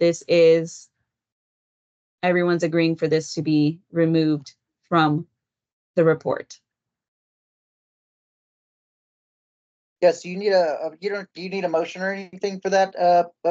No, we're just gonna take one motion, right? And so right now we're having conversation. In conversation, we're cleaning up this draft report. The committee will take a vote at the end of this conversation to determine that we're pushing forward this draft for finalization. Does that sound right? Yes. Okay, so if anybody has any qualms or issues with taking out the surge recommendations, now's the time to speak to it. If not, then we will remove it from this draft version of our report to the director's office and move forward with clarifying what the rest of the things that we have in this report.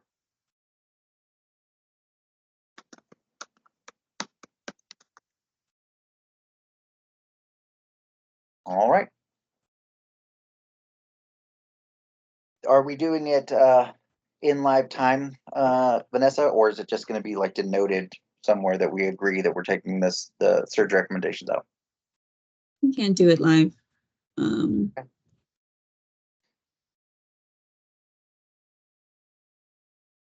So pretty much the decision making that we had today to do was to go through this draft version of the report to the director's office that I put together with help of the state staff to get to a point where we're all comfortable with the draft and we can finalize it.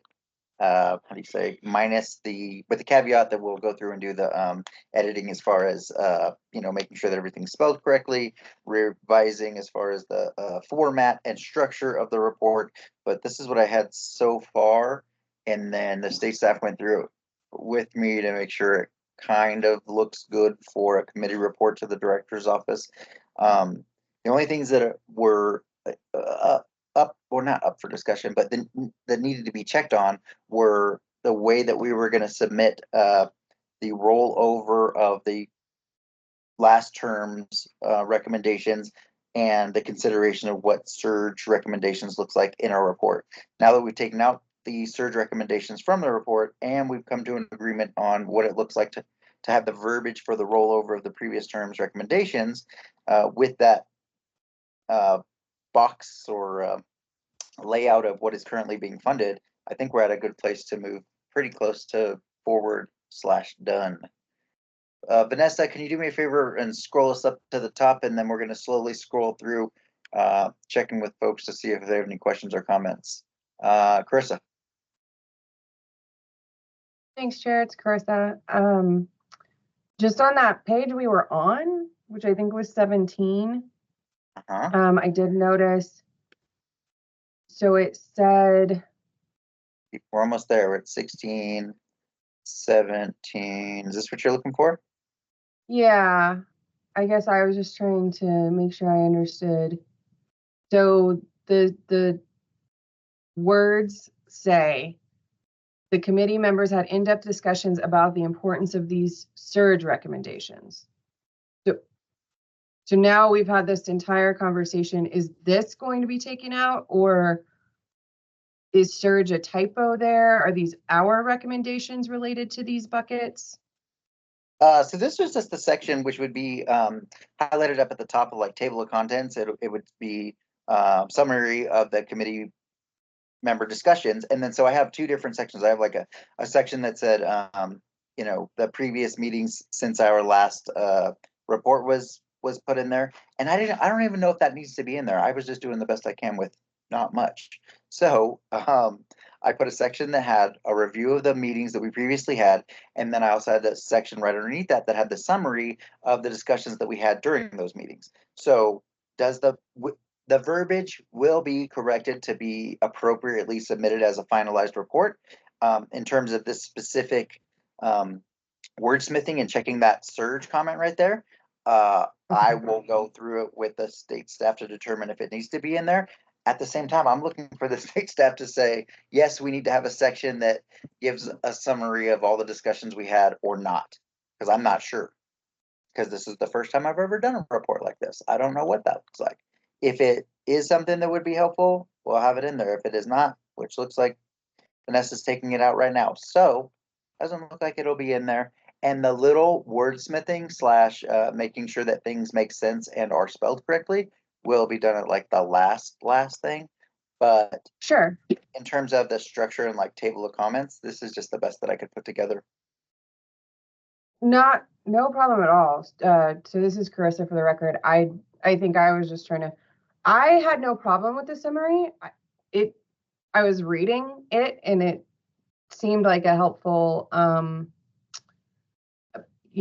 broad look at just the takeaway for that topic item. I think I was just trying to make sure it says importance of these surge recommendations. So I was just trying to make sure they were actually ACRN recommendations, rather than surge recommendations, to clarify that. What I had read, before it went away was good, I thought. You know, it spoke to one of them. Can you just like Control Z real quick and just have like, put it back? Like not all of it, but maybe just the top ones. I can see. Okay, so for example, community members emphasize the critical need for naloxone distribution, harm reduction supplies, especially in rural areas. You know, discussed the life-saving potential of these supplies and the importance of sustainable funding to ensure. I think there was more there. Like I thought that bullet, that initial bullet that was there, was a nice summary of maybe our broad discussions about that topic, and that we as the ACRN, thank you, cared about that issue. If, you know, obviously other members need to chime in. My only concern may just be a simple typo thing, that are we speaking to surge recommendations or are we speaking to our own recommendations? And I think that's me. And I I'll think that's clarify me in summary, you know, jamming out, writing this up, may not have needed, may have put the wrong verbiage there. So yes, I think we're looking at typo situation, but at the same time, this is, I would rather start at the top because we're down to an hour and then work our way down. Have everyone thumbs up, agree, look at what I have so far as a report, and then move forward. At the same time, we could be as close to done as we can be, just considering the fact that we have the verbiage down for rolling over the recommendations and not including the surge part. The rest of that is really administrative and for me to get done for a finalized report that makes sense. I don't know if there's thoughts or questions or concerns about that.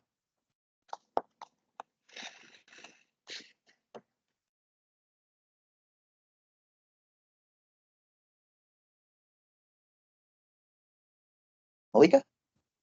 I had a question about what is the internal? Maybe I missed that part Oh, where it says internal. Yep, up at the boxes, Vanessa, where we show funded and then we show recommended and then we show internal. Can you give a background on that?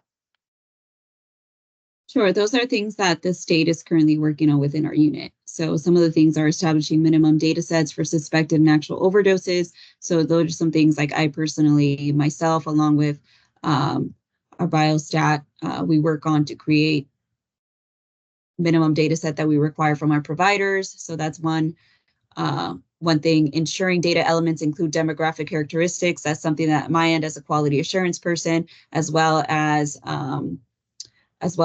Natalie Bladis, who is our biostat, we're working on, and we create certain measurements and different reporting things. So a lot of the internal has stuff to do with that, or technical assistance, monitoring outcomes related to SUD treatment. That's something that I look at in the data, as well as Natalie, she looks at in the data. So that's what internal usually means, is things that we on our end take responsibility so for. Documentation and data sets and analysis, not necessarily something that would look towards for funding, just internal workings within the unit.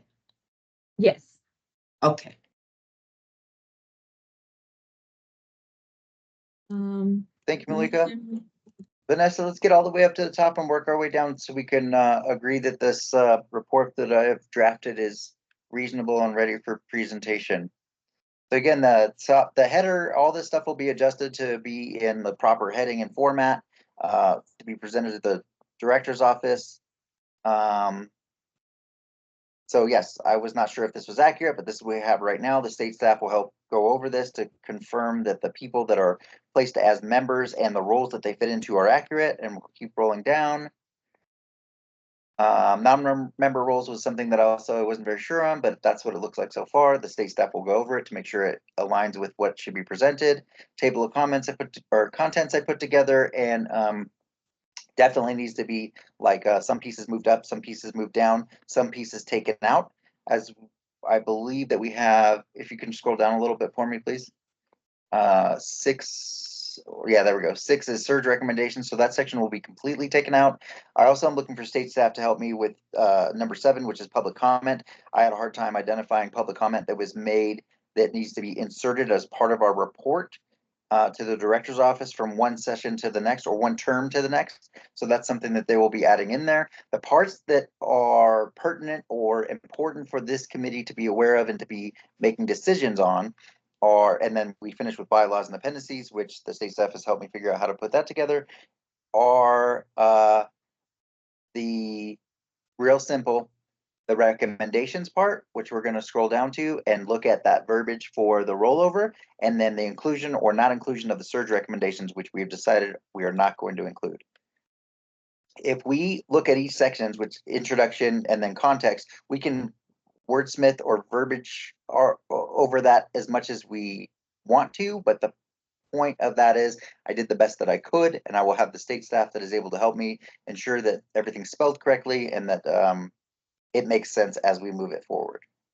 I put together roles and responsibilities, and anything that doesn't align with what it is we have been tasked with doing will be adjusted. Again, I put this together, and then state staff will correct and guide me forward. I have next the legislate. I think some of this was already part of the bones of what the state staff gave me. So then I have a meeting highlights section that does not include any recommendations or like something that was highlighted by this committee to move forward as a recommendation.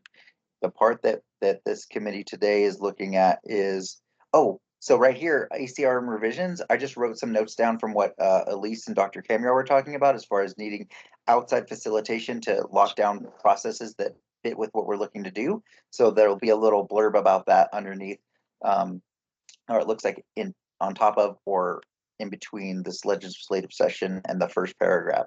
So that's definitely going to be inserted in there. Actually, Vanessa, can you go to the end of the first paragraph, hit enter, and then get a little, how do you say, like a little place to make a note that says we're going to insert the part about processes, facilitation, and like making sure that we have somebody that's an outside agency or outside entity to help us come up with that. Okay, you're Right, talking ACRN about under ACRN revisions? Yep. Okay. And so if you have any questions about the way that I put together the report draft, now is the time to bring them forward. And a reminder, my understanding was that things that I would need help from this committee to vote on to make sure that this report is ready to move forward in its pre-finalized state are the confirmation and agreement of the way that we're pushing forward the rollover of the recommendations. Thank you. That's perfect right there.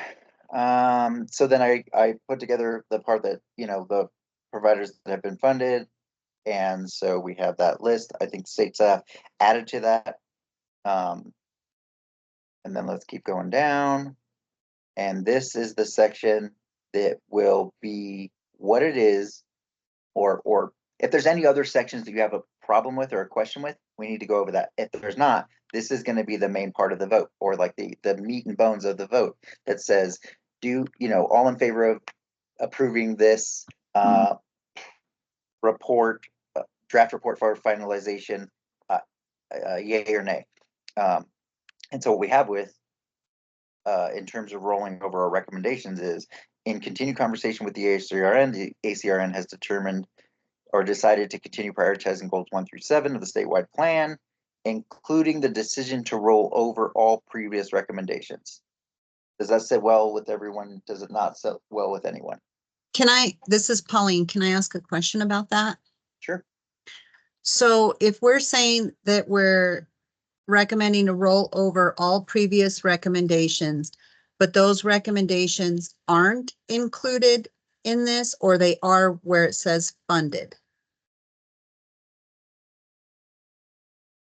They Do are we not know that? included. They are not Oh. included. They're not included in these tables. Okay, so That's then, all from the 2022 report.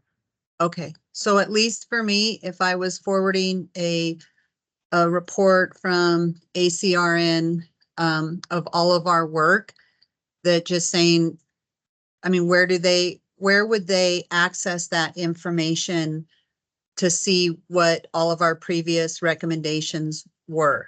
Perfect. So this little box that shows the goal 1 through 7 will show currently funded. Underneath the box will be either, I don't know, Joan was saying something about a link to the previous recommendations or a list of the previous recommendations. It sounds like the committee's issue is that I need help with from the state staff is to ensure that that the entire list of recommendations that was previously established in our last term will be included. Vanessa, Joan, can you confirm that there's a way to get that done and that it will be done?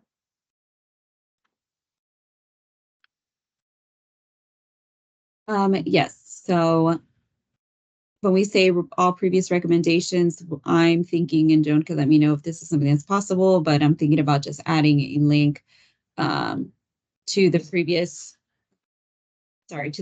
recommendations made. So that's what we will do to solve that. And yeah. Okay, yeah, I mean, because at least for me, I wouldn't be able to really support moving that forward if there's not the ability to know what our previous recommendations are that are included within this report.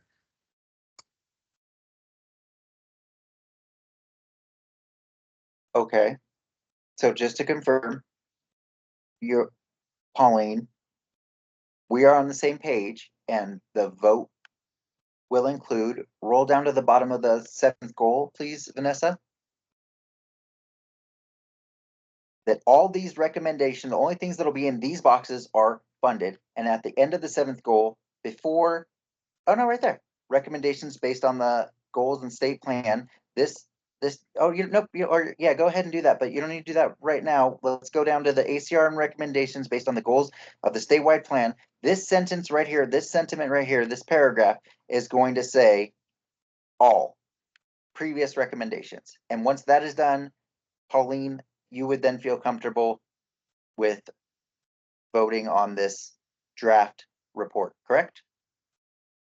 Well, not this entire draft report. I mean, I thought we were just doing this section, so I would feel comfortable on this section as long as our previous recommendations were included in it. I thought we were doing this section by section, so if we're just taking the entire report, I think I You'd would want to need keep more. going through it. Yeah, you'd want to go through it. Yeah, Let's roll ourselves back up to the goal number 1.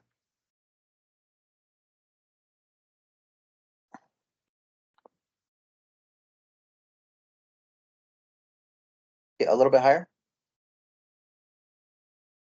A little bit more, right there. So we're on ACR and revisions. We've made a notation that we need to add the need for outside facilitation / process / transparency, which will be inserted right there. Now we go down and we're doing providers that have been funded, which will be a table of contents item that right now, if anybody has issues with including this in the report or questions about what this looks like to be included in the report, we need to talk about it. If there are none, then we're going to roll down to this next section, which we just talked about with Pauline.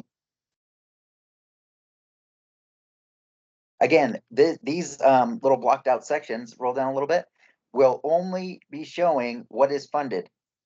That's it, because the name of this little section in the table of contents is funded recommendations or whatever it's called. And then keep rolling down.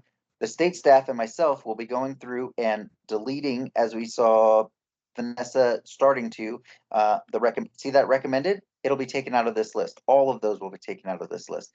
The entirety of this goals section will be what is being funded. Let's roll all the way through. Does that make sense to anyone? Everyone, does anyone have any questions? that makes more sense to me. Thank you. Yes, ma'am. Vanessa, can you get us down to the bottom of goal 7? It has not been cleaned up. It will be cleaned up. What we are voting on is that with the caveat that it will be cleaned up and ready for submission. this section is understood and makes sense. These recommended boxes here will be removed. And now that we're here, this is the part that we're going to need to make sure that we're all on the same page on.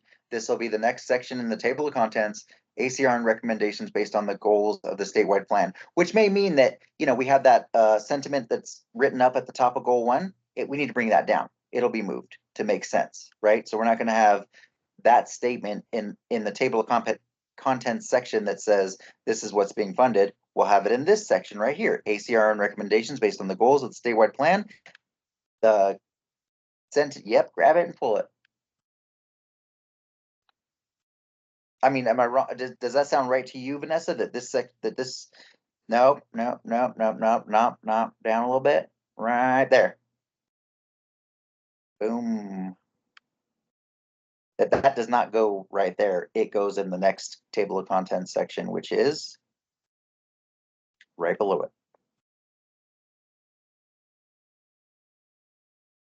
Perfect.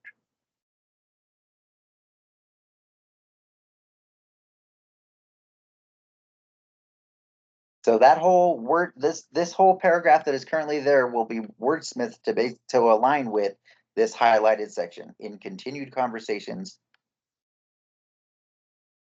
And that's how we're going to present the ACR and recommendations based on the goals of the statewide plan. Does anybody have any questions, comments, or concerns about that section?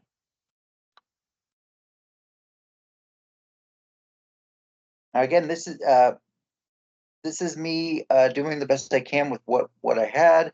And as we move to the next section, table of contents, listing the summary of the ACRN meetings and committee input, this is what I came up with. I'm sure it's not comprehensive or perfect, but it's the best that I could do in a short summary. If anybody sees anything here that needs to be changed, adjusted, or has something else to add to it, now is the time. If not, we're going to call this section good, and we're going to move on to the next section, which will be listed under the table of contents underneath this section. Oh, hey, there it is. Perfect. Okay, so now let's take out this surge recommendations and ACRN committee deliberations. The whole thing though, everything underneath it that is attached to surge summary or surge recommendations. Thank you.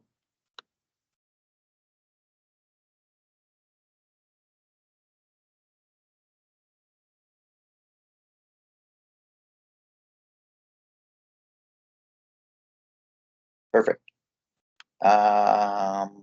So now this one, I think it is not comprehensive and covers every single thing that was covered that while we spoke in the meetings, but what I could pull from the meeting minutes and what I remembered, I tried to create a summary of what we talked about while we were in our meetings together over the last 2 years. So I did the best we could, or I could.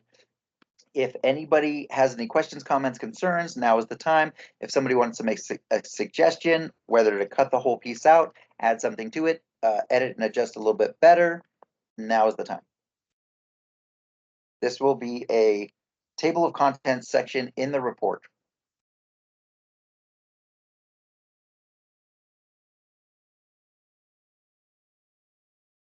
Thank you for highlighting that section that is questionable or confusing. They supported surgery from the program from an early age. So, I mean, again, this is just my recap from what happened during one of the meetings that we've had over the last 2 years. The state staff and myself will go over it to wordsmith it to accurately reflect what we talked about. Does anybody see a problem? Oh, yeah. Remember these surge recommendations? We changed that to not be there so that there's no confusion. During the ACR meetings, in-depth about the importance. So go ahead and take out. Well, I need a yes or a no or some kind of feedback from you guys. Does there need to be a table of contents section that gives a summary of the ACRN committee member discussions during the last 2 years worth of meetings? This is Karissa. So I think okay. I think this was part of the surge item. And I didn't realize that when I was first seeing it because we hadn't gone through the whole document, Chair, so I Oh, yeah, look apologize. at that. I see what you're saying. So I think you could probably delete this whole section because it does seem to be directly connected to the surge recommendations. Okay, yep, I'm getting that, So I think that I was confused with doing a recap of the meeting, as in the discussions of all meetings. And this was specifically trying to explain what we talked about and why we talked about the surge recommendations and us adapting them. So let's start from the top of summary of ACRN, this committee member discussions, and cut that out, because this is a response that I wrote, like trying to validate, justify how we got to either including or not including the surge recommendations. I mean, it was well written, but also doesn't make sense anymore. Right. This is Karissa again. So I also, just for what it's worth, I suppose, I wouldn't recommend trying to include a summary of meeting minutes in this report. They can go read meeting minutes if that's what they want. Okay. To see. Thank you. That's my input. That makes good sense. Elise? Oh, sorry. I didn't realize I was off mute. Sorry. No problem.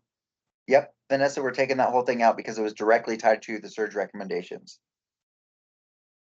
Boom, shakalaka. Now again, go back up a little bit so I can just double confirm that we've gone over the last section. Okay, so this will be a table of contents section, summary of ACRN meetings and committee input. I did the best I could, and if there's anything that shouldn't be on here that needs to be added, or if this whole section shouldn't be in the report, now's the time for the committee to give some guidance. If not, that's what I have so far, and I know it's not very robust, but I was just trying to put together a table of content sections, and this is what I came up with at this point.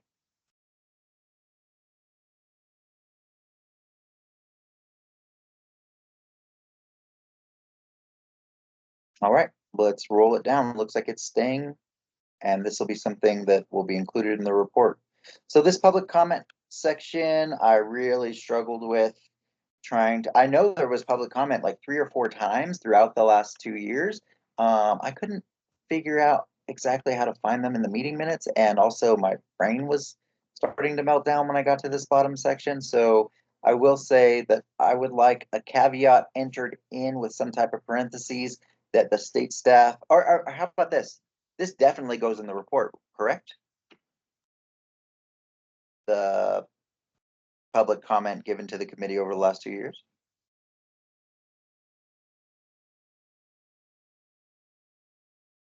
So this is Karissa. I suppose I have not read the details of what the report is supposed to include or not include, but if you are, I'd say if you could summarize it succinctly, it is worth including. Okay. To give that broad, public comment was accepted. Here is some summary bullets of public comment we heard. Perfect. And I think it's what's it called, a difficult task, but at the same time, I think it should be included. So yes, a summary. If you can put at the end of, or just erase, not sure about this one, I couldn't find any, and replace that with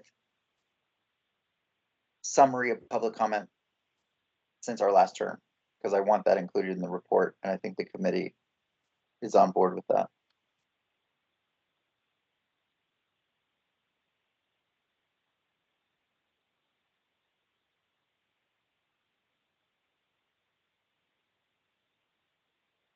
So we've gone over almost all of the sections of the report that were put together during the draft that I put together.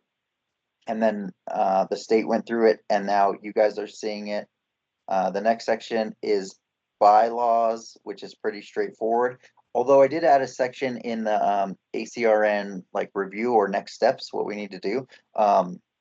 that was review the bylaws, and then we included that section about looking for outside facilitation, looking for process, nailing down a process that works for us, and then also calling attention to state transparency when it comes to the work that we're doing and making sure that we're all on the same page. So as we go through the bylaws, we get to the bottom of them, and we are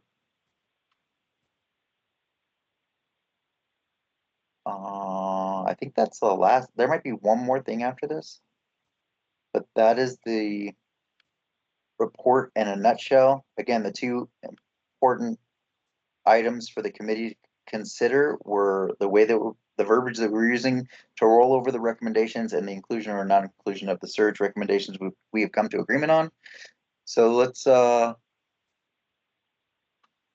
get a conversation rolling about anything in this report that the committee has a problem with, an issue with, concerns with, that they think needs adjusting or needs to be added. And then we're at the point where we're going to vote to move this draft forwards for finalization and submission.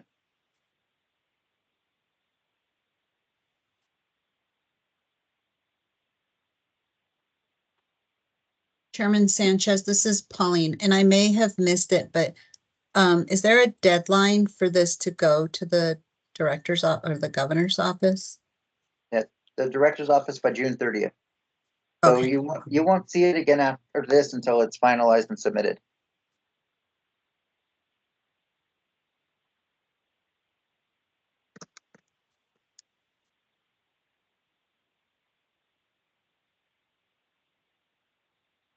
All right, not hearing any questions, concerns, comments. I am now looking for a motion to approve this draft to be pushed forward for finalization and submission.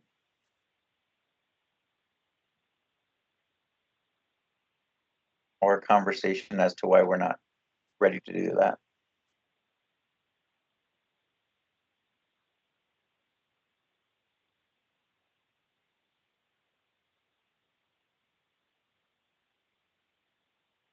Malika? Hi, Malika for the record. So the link will be added with all of the recommendations that we saw, that Excel sheet. So they'll be able to click into that and see all the original recommendations. Okay, That is correct. That is correct. And that's how we got to the point of the section on advisory committee recommendations moving forward. It'll be the caveat of the highlighted verbiage that says roll over the previous recommendations, and then directly underneath that will be a way for anybody looking at the report to access this Excel sheet right here.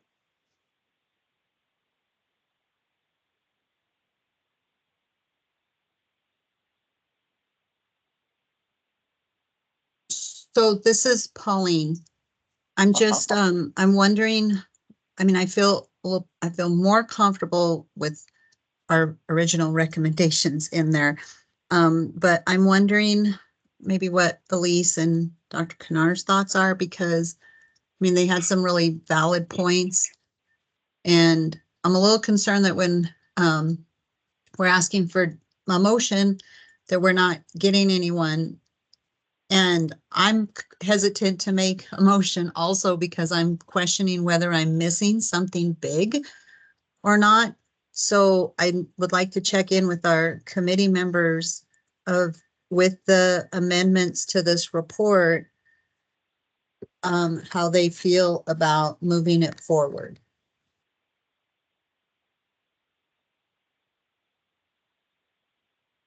Thank you, Pauline. I appreciate that. And that's where we're at. What needs to be adjusted in this report? Are we comfortable with it? Again, I'm super not practiced at doing this and really looking for guidance. Of course, the state staff will be supporting me and fleshing out the formatting and making sure that everything's spelled correctly and the grammar's right. But basically, the table of comments has been fleshed out and presented to this committee. And unless there's any questions, confusion, or concerns, we need to push it forward to get it ready for submission June 30th. Elise. So this is Elise for the record. So, I think that I'm as comfortable as I can be with the report. I saw that we could add, with adding the sections about the process, intervention, and need for change. I think that's where we are. I'm, at the end of the day, I'm uncomfortable with where we are with recommendations. I feel like there are things that have been left out that shouldn't have been left out from the get-go from 2 years ago. And now we're kind of like just stuck in the mud. But I also know that there is a lot of money that needs to be pushed out. And there are still a lot of recommendations that were identified for funding that still haven't been funded from the last recommendation. So I think it's really, really, really important that the process be changed going forward, because this wasn't good for anybody. And that said, I'm just going to be real honest. I just am tired and I can't think about this anymore. And the recommendations that we have are here. I'm glad we're incorporating the Excel spreadsheet that has been left off. And I think that's kind of just where we're at. So, I mean, I'm as comfortable as I guess I can be with where we're at. And given that, I can make a motion if anybody wants to second it, knowing that this has just been a really hard, not ideal process. Thank you, Elise. Jamie Ross. This is Jamie. I think we're all in the same boat. I'm happy to second it. Thank you, Jamie. I appreciate the comments and calling to light the things that are keeping us stuck in this place and also causing confusion and conflict and uncomfortability. I think if we start from the ground level, which again, I know that we talked about no blame or no accepting responsibility, but really, this is the very first time I've done anything like this, hearing your guys' comments and then trying to reconcile the pressure / guidance from the state, hearing the comments and then trying to guide this thing, it's just keeping us stuck. So I think if we start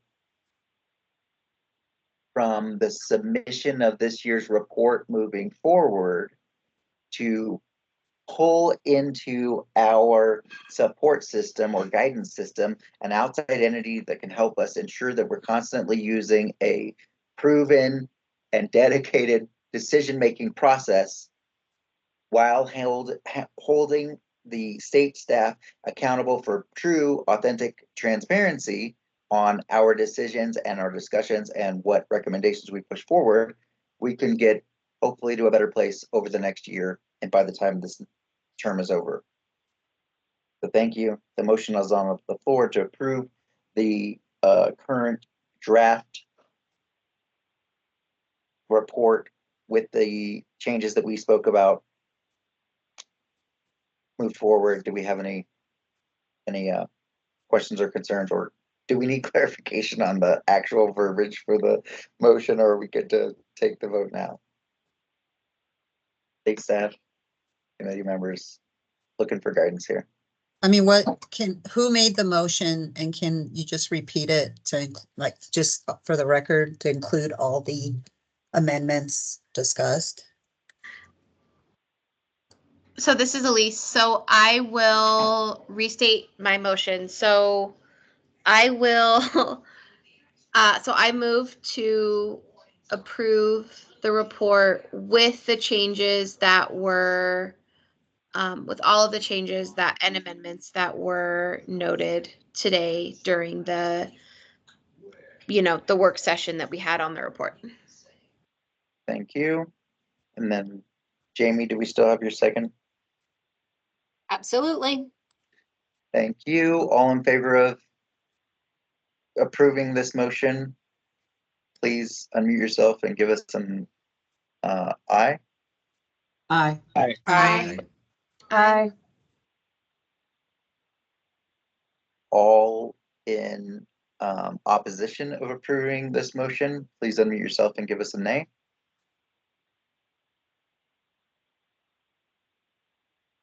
And hearing none, all looking to abstain from voting on this motion, please unmute yourself and let us know that you're abstaining.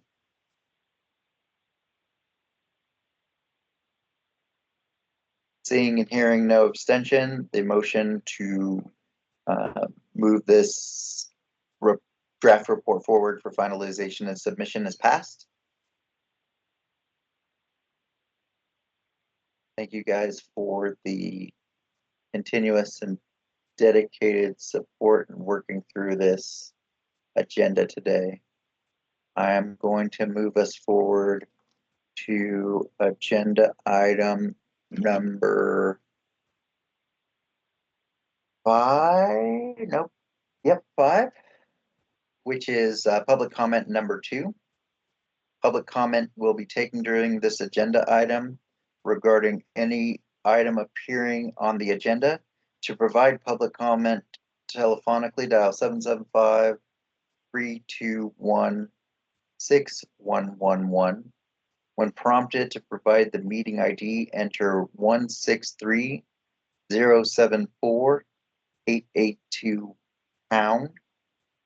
Please note that if you are joining by phone, press *6 to mute yourself, and press *5 to raise your hand. In consideration of others who may also wish to provide public comment, please avoid repetition and limit your comments to no more than 3 minutes. Again, no action may be taken on a matter discussed under this item until the matter is included on an agenda as an item on which action may be taken. Do we have anyone interested and available for public comment, either via phone or via attendance on this Teams meeting?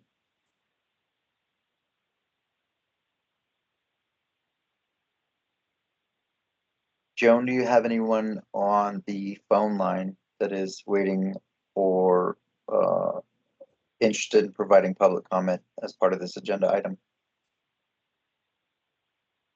Phone number, the last 4 digits, 6195. That's me, Joan. I had to get off the laptop and get on my cell phone. This is Brittany Collins.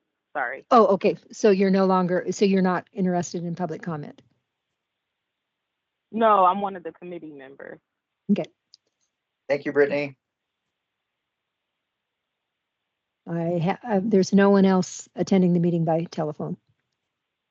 Thank you, Joan. All right, I'm not seeing any hands up or any notifications via the telephone meeting attendance. Going to move us forward from agenda item number 5 to adjournment. Before I let you guys go, I just want to say thank you so much for your time, energy, and effort. I ask that you continue to stick with us and to help me get this committee to a more functional and comfortable place where we can make decisions without the constant confusion. This is something that I'm going to want to work over the next couple of months, so that as we continue to hear back from community partners that have been able to implement positive impact towards the opioid remediation goals, that we can also come to a place where we're making decisions that are evidence-based and practical to what we're trying to get done. Thank you again. This meeting is now adjourned. Thank you. Thanks, David. Bye. Thank you. Thank you. Have a good day.